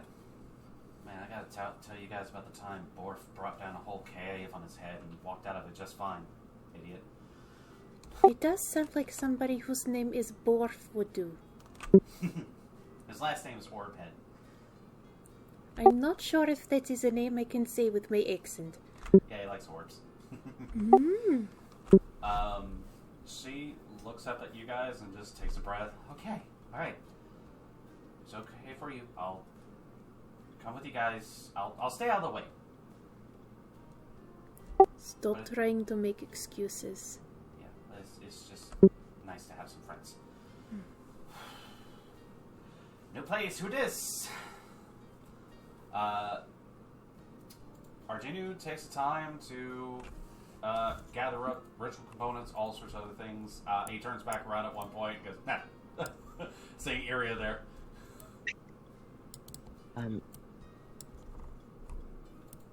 I feel kind of embarrassed asking this, since you've already given us so much. I have one more request.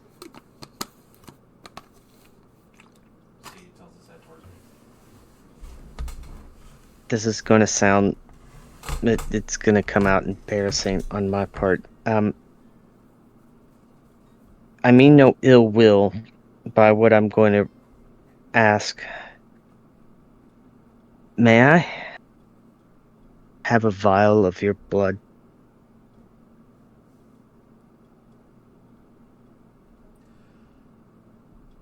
Iria, I would like you to roll persuasion. I am burning my last legend point on this. No one else may help with this. Iria is asking this of her own, and Iria, I'm going to let you know this right now. The DC is high. I am burning a legend point.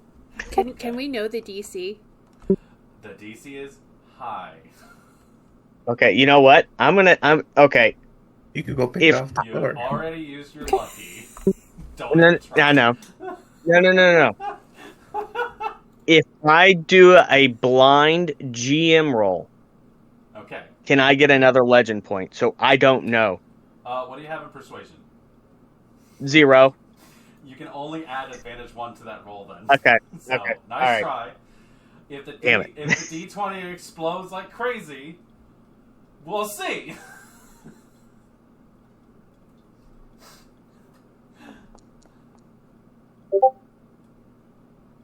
Okay. 19. Damn it. Argenu looks at you.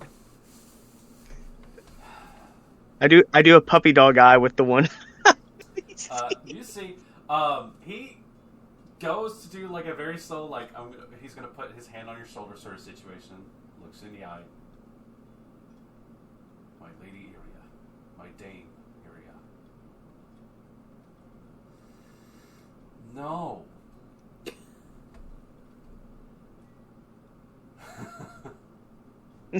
Worth a shot.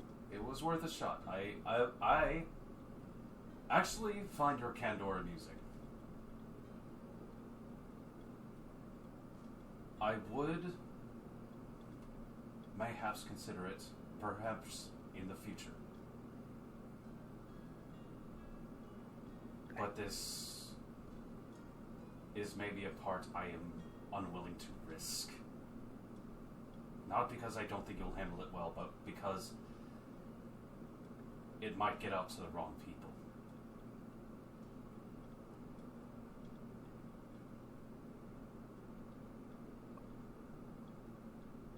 this is another childish thing. He tilts his head again. You see a smile playing on his lips, but you definitely feel like the eyes of something that is old, potentially old and wise and powerful, judging you. She's young and dumb. She's trying it. That's fine. But it looks like he's amused at this point. What if we kind of had something back home? It was called Blood Brothers or Blood Sisters. If I cut my hand and you cut yours, it's not a vial. Again, I will point something out. I don't know what you are. I would, if I were you, appreciate the unique mystery that one has. But you have my respect. I understand I that did. my kind means perhaps a lot to you. And I would, maybe, with some more favors perhaps. And it gives you a little wink. But that being said, I didn't mean to offend. you have not offended me. You have come, you have humbly asked. And it takes a lot of bravery to ask me something like that.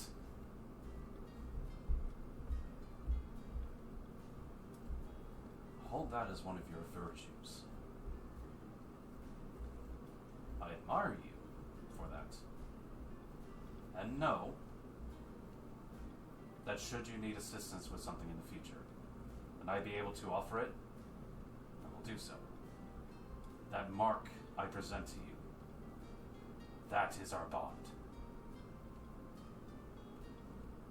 And maybe down the road, if we're able to get a few more dragons around here, maybe I'll consider it. Or maybe you find another dragon out there who's willing to do something like that. You know, as long as they're not one of my mortal enemies or something along those lines, yeah, we'll be fine. You have mortal enemies? She'll just look at him. And if you ever require assistance or help, you know I'll be the first one there.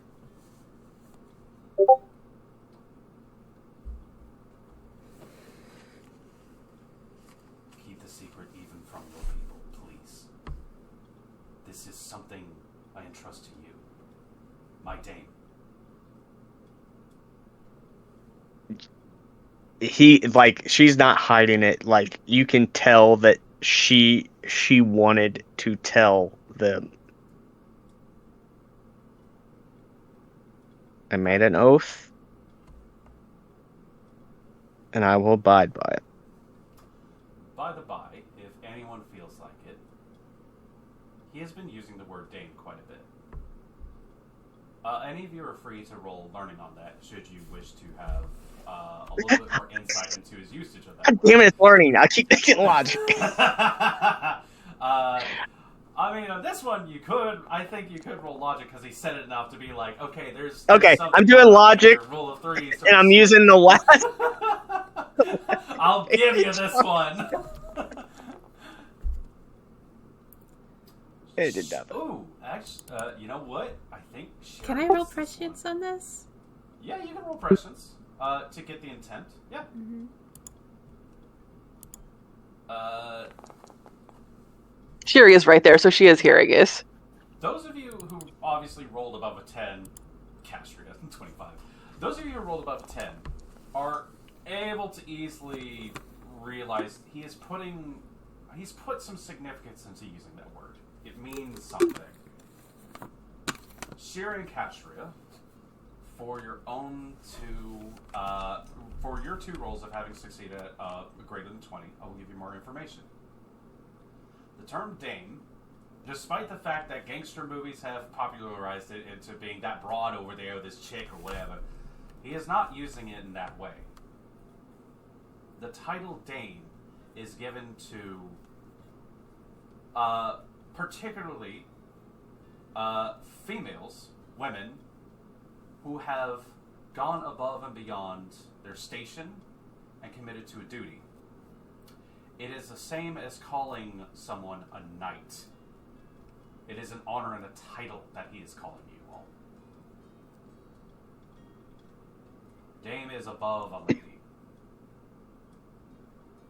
And he is using this in essentially his knowledge of the word from pre-calamity.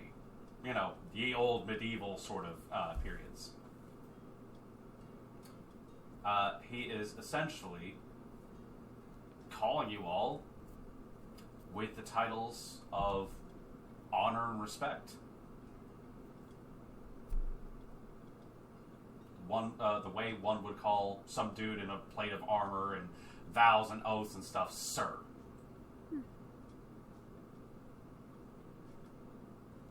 It means something from him.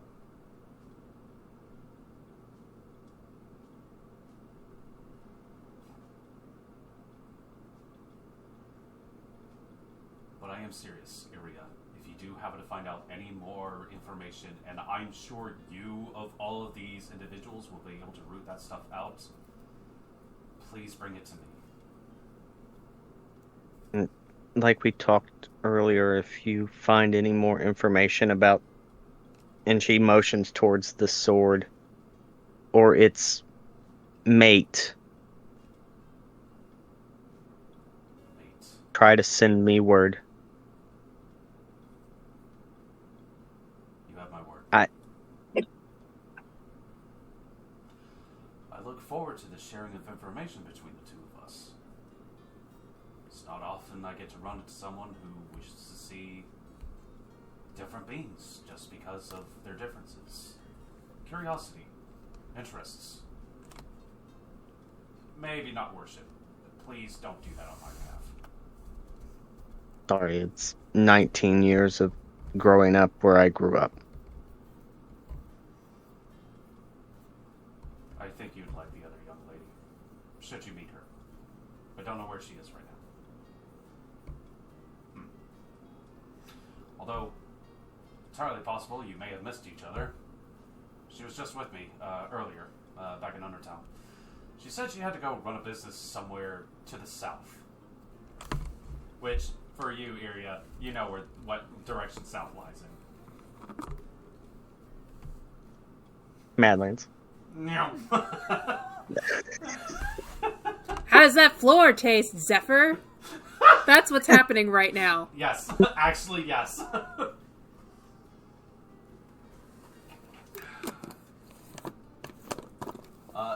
He gives you another nod. I wish you luck. And thank you. Thank you for your honor. He'll bow and take her leave. Okay. He looks about the space as he continues to gather things up, put things together, sacks, crates, that sort of thing. Does anybody have anything they need to do before you guys take the time, bag everything up, and get the fuck out of here?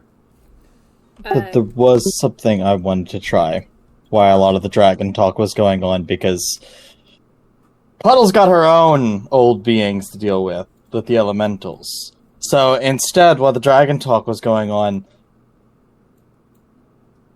Pirate Puddle's kicking in a bit here because she's tired. Uh-oh. That coin hoard golem got blasted into the water, correct? It Yeah, did. poor thing. When it got blasted in there, did it get blasted in there as like a full entity, or did it like shatter into a bunch of pieces? I think there's a chance that a number of pieces came off of it. Okay. Are you looking for So I was gonna get in there. I was gonna swim in there and just see if there was anything noteworthy. Roll perception for me. We'll say a... Also, did I ever find out what my glasses did? Because I thought somebody identified those, didn't they? Where are... Oh, boy. Do you have the notes for it written down somewhere? No, because I put them on and all it did was change my color. I didn't actually ever get a description of what they did. Okay. I will have to find that and get that information Okay. to you. I will be honest. I don't have it written That's fine. No. That's fine. Then I'm just gonna roll my perception with observant.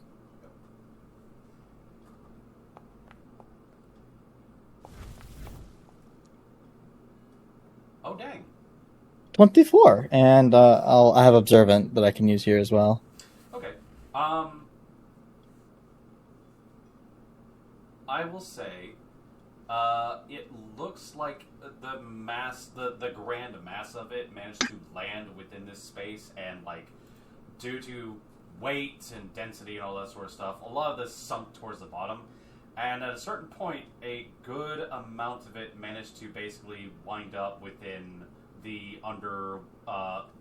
the channel towards the bottom, because this is not an isolated body of water. Mhm. There actually is a stream that runs deep down there. There are a few bits and pieces every here and there.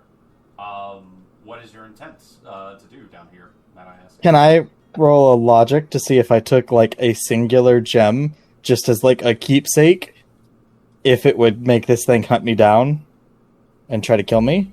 Or could I get away with taking a singular gem? Roll logic for me if you don't mind. Okay. And roll again for me. I was going to give you advantage because you may have been witness to a few things, and also some people might have some info on that. Wow. I'm very naive here. On the one hand, it would be bad if an entire treasure hoard tried to hunt you down and murder you for taking a few coins. But on the other hand, it's a self-delivering treasure hoard at that point.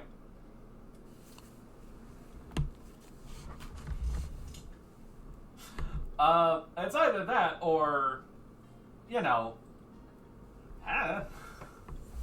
Heads, I'm taking a small gem. Tails, I'm not. What do you have on you? I swear to God, if we end up in combat again. That's heads. We don't know, because Puddle's underwater. So, Puddle, you take some? I just take one tiny gem. One? Something that would fit into like a ring. I don't think I watched this movie the other day with my daughter. Oh yeah, what No, was you it? carried the curse of Cortez. No. Oh yeah. Let's see here. We go for a gemstone or something along those lines. This is a very... I know you're living, because the first time we ran into this golem, nothing happened with it, because we were super respectful of the dragon's horde. I got told it wasn't the dragon's horde though anymore, so. Funny thing. You find... What would be a fun little gemstone for you to get? I want to say... You find a pearl. If I can make a... I was gonna say, could I make a request? Sure. Could it be a small cut aquamarine? I knew it. Yeah, I was like, make it an aquamarine, because then we Yeah. can make that part of your aquamarine stuff at the gems. I think you find a little aquamarine tucked away in some coins and jewels and stuff, and you're able to do a little brushy. Some of the other gemstones kind of get sucked away into the channel down there. But yeah, you reach down and find this finely cut aquamarine. Hold it up. And you have it.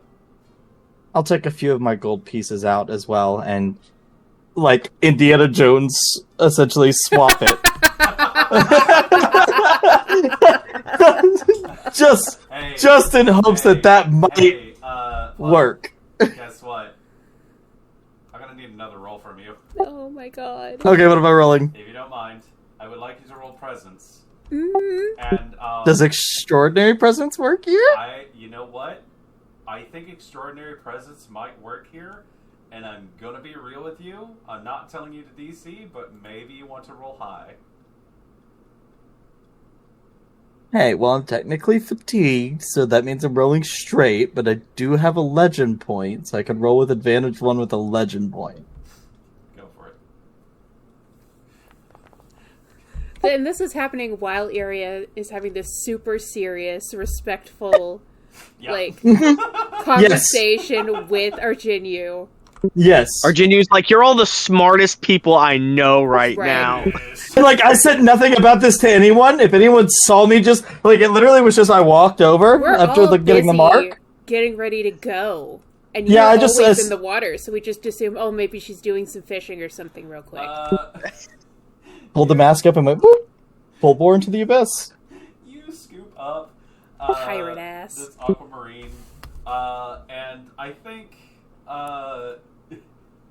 you just this will work well. Go pocket it or whatever else you do with that in this moment. As you start heading back up, you see that your fishing line is still in the water, and as you surface, you see Takoyaki, the octopus, has managed to catch like 5 fish this whole time. We while you've forgot been Takoyaki is doing still all out this other there. stuff. That's my guy. And, I grabbed my... yeah. And as you'd like, okay, you see him just kind of like little lazy, little tentacle, just kind of waves in your direction. But it relinquishes the rod back to you. It goes into the bucket, starts eating one of the fish or whatever. Yeah. If With there's the like a rod. few shrimp in there as well. Don't ask me how I got the shrimp. I'll take my pole and I'll pick the bucket up and I'll walk back over to Sherry. Don't forget our new friend.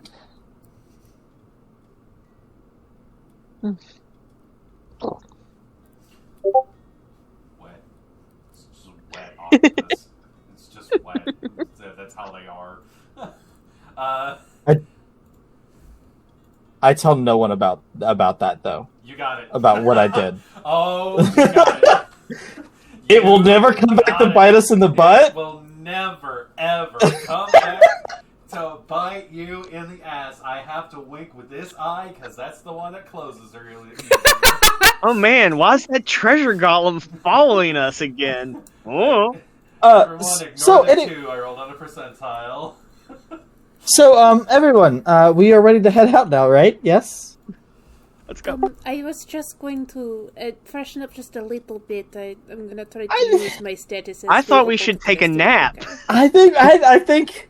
I think we would sleep much better if we weren't in the labyrinth, where we don't know where those chompers. Like the chompers could come back any moment, y'all.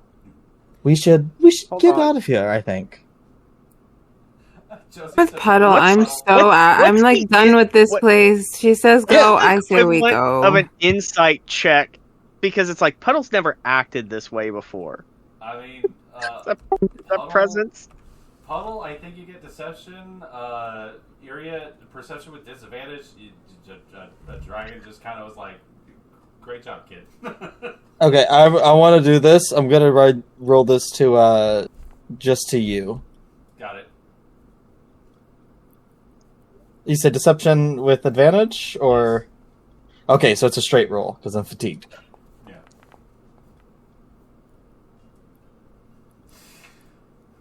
Iria's eyes narrow, much like Philip J. Fry. There's something I just- funny about the way she's talking, maybe. Can't I put just my don't think finger it's- on it. I don't think it's very safe down here. We saw everything bust through the walls.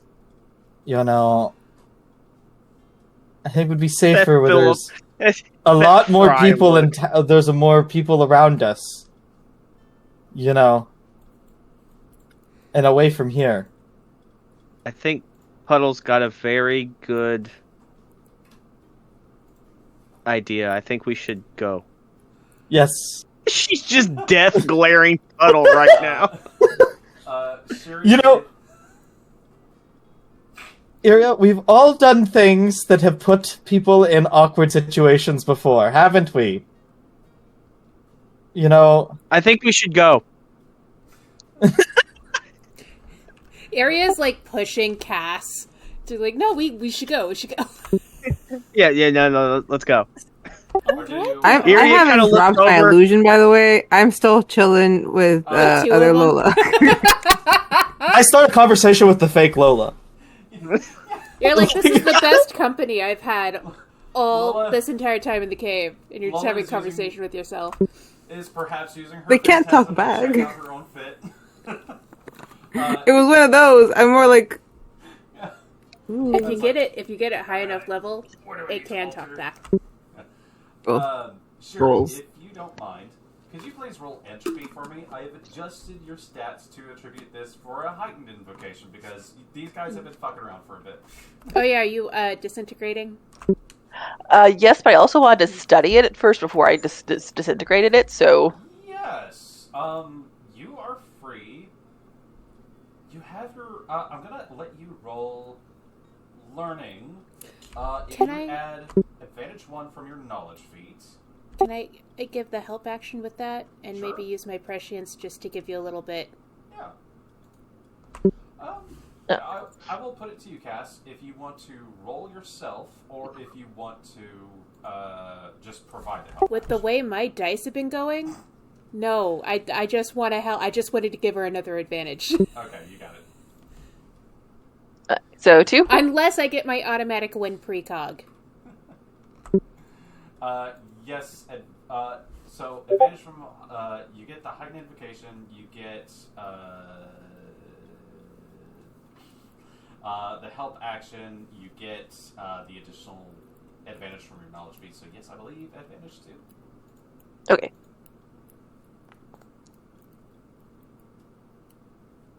All right. Is there anything in particular you're wishing to glean from it, or just gathering distinct details, or what have you?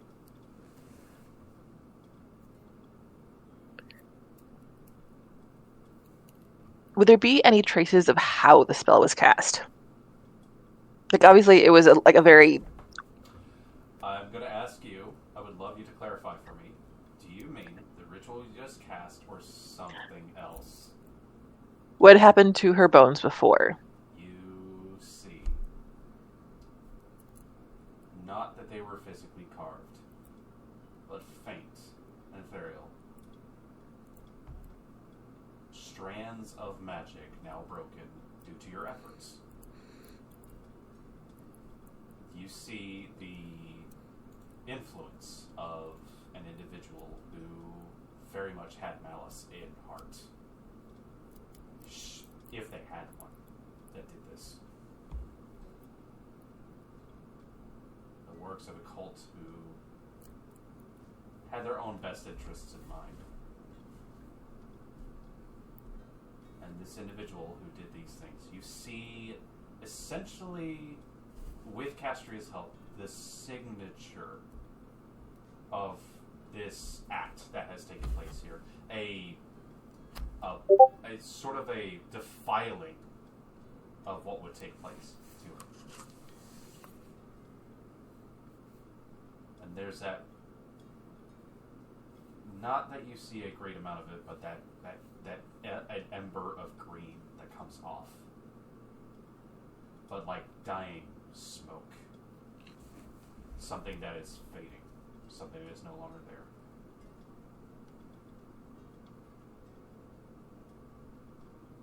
But there's the part of it that just, like, it feels familiar, mayhaps sickeningly.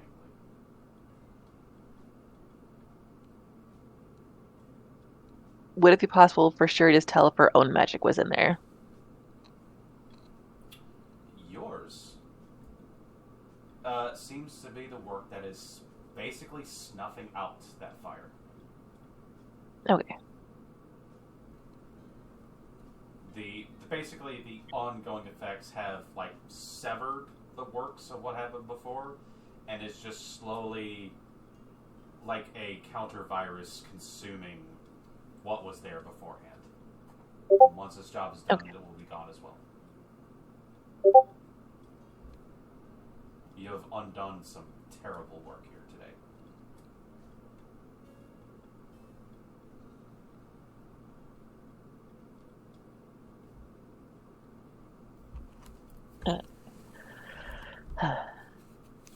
Alright, now she's gonna do her that giant entropy blast.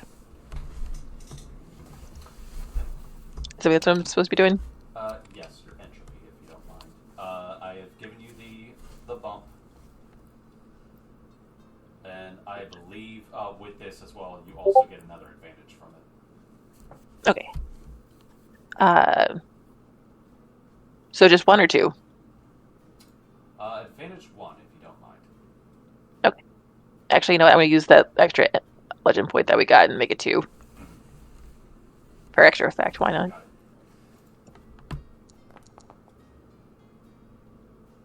That was an 18. It takes time. But with potentially your newfound powers,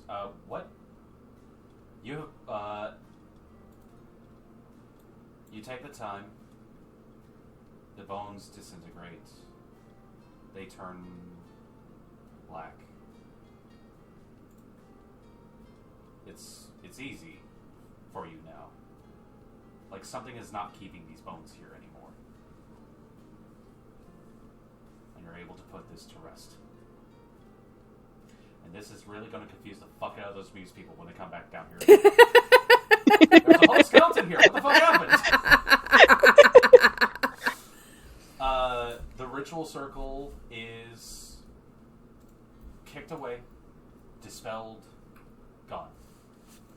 The ingredients that you guys have gathered are put into a satchel that RJU keeps with him. Likely it will just be passed over when you guys get back. Josie lights her lamp just to make sure that you guys have some lights. She goes around, collects all the many ball bearings from underneath the various shattered troglodyte corpses and other sorts of things. Some are too gross for her to want to pick up anymore. She does bemoan the fact that she lost some of her own money to the golem, but c'est la vie. And unless there's anything else, well, yeah, this is the time for one more thing, guys. Yes, one last thing. What's up? I promise. I'm not going to try to make any wheeler deals. I will walk up to Cass and pat her on the side where her chakras are and say, "Thank you for the assist. I shouldn't have doubted your decisions because there was that one back and forth where she called me out for questioning her. Forget what it was over. But it's basically like, sorry, I doubted you, and thanks for the assist," as she pats the chakras. Doubt is a healthy thing, I think. If you believe everything everyone ever says, then it doesn't mean anything when you believe them. Shouldn't have ever doubted you. I am the village crazy lady, so perhaps you should check me on occasion. You haven't stared us wrong yet. I am thankful for that. Let's get out of here. Sounds good to me.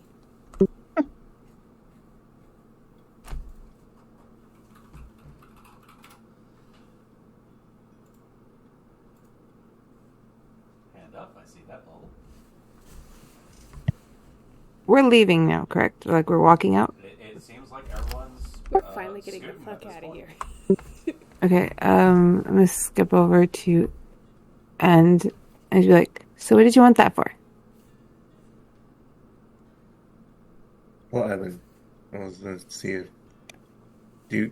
since it's been a while, can I succeed on the shift, or do you want me to roll for it? I would like you to take your best stab at it, so yes, I would love a roll, if you don't mind. Okay. So that's icon focused. I'll put a legend point into it, so it's advantage 3. Good idea. If you rolled low, I would mock you.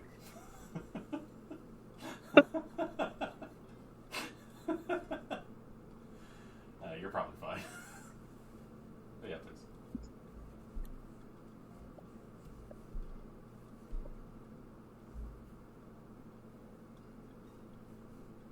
Lowe's just staring. It's just like, I asked a question, I'm just staring at you.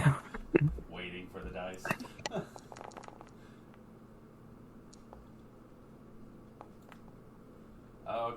Okay, show off. With a 39, was any legend points put into that, or you just that was just straight? Yeah, it was 1 legend point, so it's a 40. So that's a 40. And you tell me. I mean, don't make it too flashy, but you tell me how your Dragonborn comes out. Oh, because I'm doing it on Epion, right? She's Sapphire. On a Piet. Yeah. Got it. Okay. Because we were trying to see if she's alive or not. I think you place this onto the Sapphire, and you see what looks to be the form of a female appears, with what looks to be shimmering sapphire skin, a dragonborn woman, but with like new features and just hair that comes off down her back like a stormy cloud as it shifts into this form for a brief moment.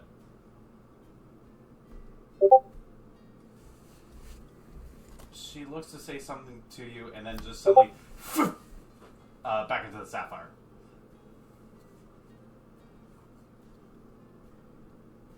Huh. Let me try. Hold on. And you see Arjunu come over and goes, we may need to get something to... Now that might work. And she manages to take another stab at it. You see she's able to kind of maintain this form a bit. If you concentrate on it a little hard, you see that she starts to adapt to this and get ideas. But once she kind of reforms that body, she looks back towards you and... Okay. Thank you. Do I look okay? Yeah, I think you look quite beautiful. Because I was gonna go with like a sisters, not twins kind of approach, since I'm so used to making myself. So I probably would have given her like one ruby eye and then the other one red, because that's what I have. So that's where I put the dragon mark. So Anne now has one ruby colored eye instead of just red. She would have. You see, she would have the actually left. just kind of chuckles a bit at that. And goes, "Oh, like sisters, yeah." And her just smile grows bigger as she just kind of, you see a wave of emotions cross over her as you have, for the time being, given her a not just bodily autonomy, but you've actually helped pave something of a road for her. I'm going to be real with you, that was a really cool idea and a really cool move. All It's right. a 40. Jesus. She takes that from you, and yeah, you at a certain point you kind of don't need to concentrate on it.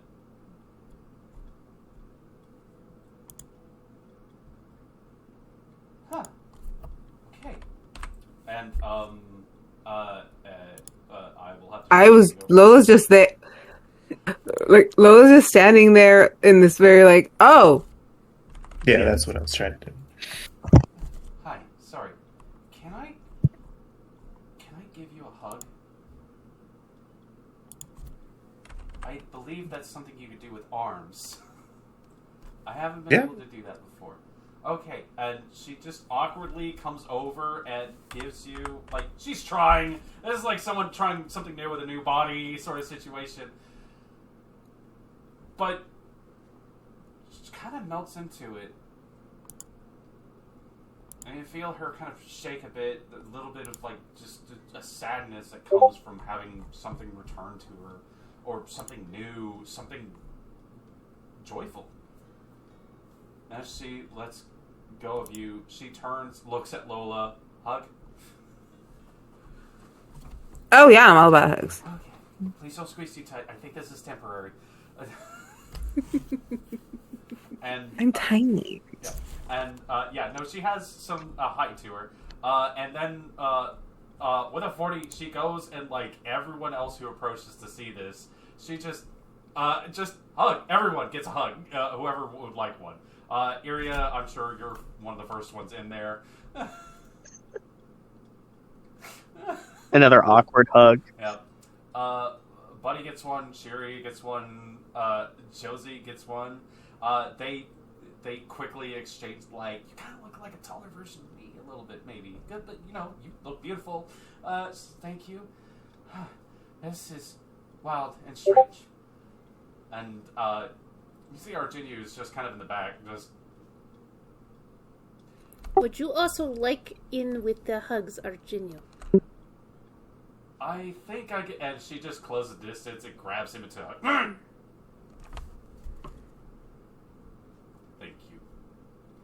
And you see he just kind of goes, you are, again, a splendorous bunch. Thank you.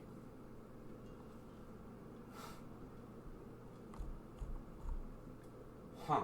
And and you watch, he starts taking more notes about this. Alright, yeah, no, that came out of the blue, and that is a fantastic player choice. You gotta stop this. Don't stop, never stop. Don't stop, never stop, please. No, that was beautiful, I think. Looks around the rest of the party. Any more last things? I'm just watching my back. Just to Puddle's make sure like, come on, the teleporter's warmed up. Oh, I have one thing. Wait. Where's Spooky Okay, go. Boy? Where's who? Yeah, where's Spooky Boy. This one. No soul. That guy? You look around. You don't see him. Problems for later. But fuck. Oh no. But you Can get the sense that he's like not far off, but not that foreboding. He's looming somewhere, sort of thing. He's gonna get you, but like, well, he's somewhere. He's somewhere. It's fine. Lola, you had. and this is my last thing, and then I think it'd be funny since there was still provisions there. As we were all leaving and taking stuff, was there a chance that perhaps there were gummy worms? I thought you ate them all. I took some, but I there was stuff there, so why just like while we were coming back, I didn't take them all. I'm gonna roll. We were supposed to come back at some point. I didn't think it would take this long. You go looking through the usual rations and stuff. It seems that you and your friends have actually managed to dig through quite a few of them. Sad. But as you kind of go digging through, you see a little paw reach up, and Josie has a small satchel of them. It looks like you did offer some to her earlier, and she's been hanging on to them. And she just offers it back. Yay. She's like, I'm gonna share, but I just need like, and you just see her like, just like half of them just. Yeah, it's just like, oh yeah, no, you gotta show me where you got these, please. Not that I want to spend too much money on it, but yeah, no, these are great. I got you. Like do like the mouthful. Like I got you. Don't worry about it. You guys are great. She just scampers onto the teleporter circle with all of you. Buddy hops up easily.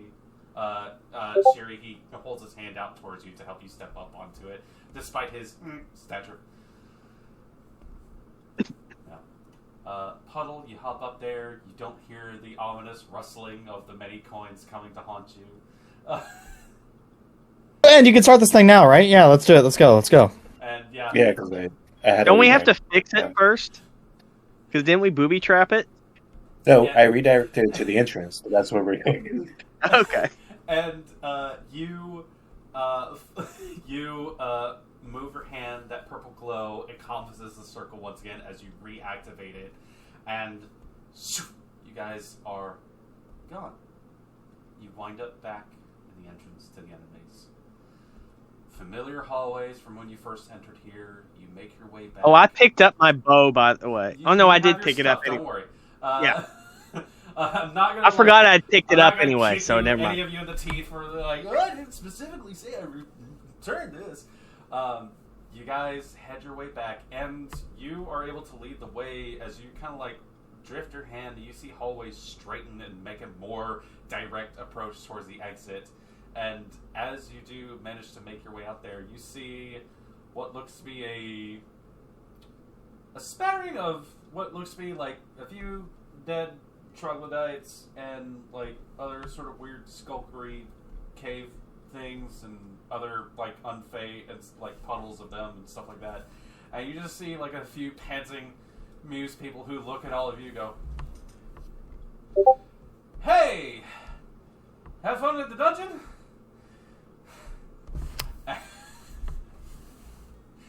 And I think this is a good spot to leave things off as we end our session here and we say goodbye to the maze under a mountain.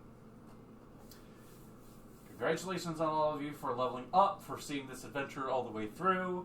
As you all make your disembark, you head up the elevator, you go to...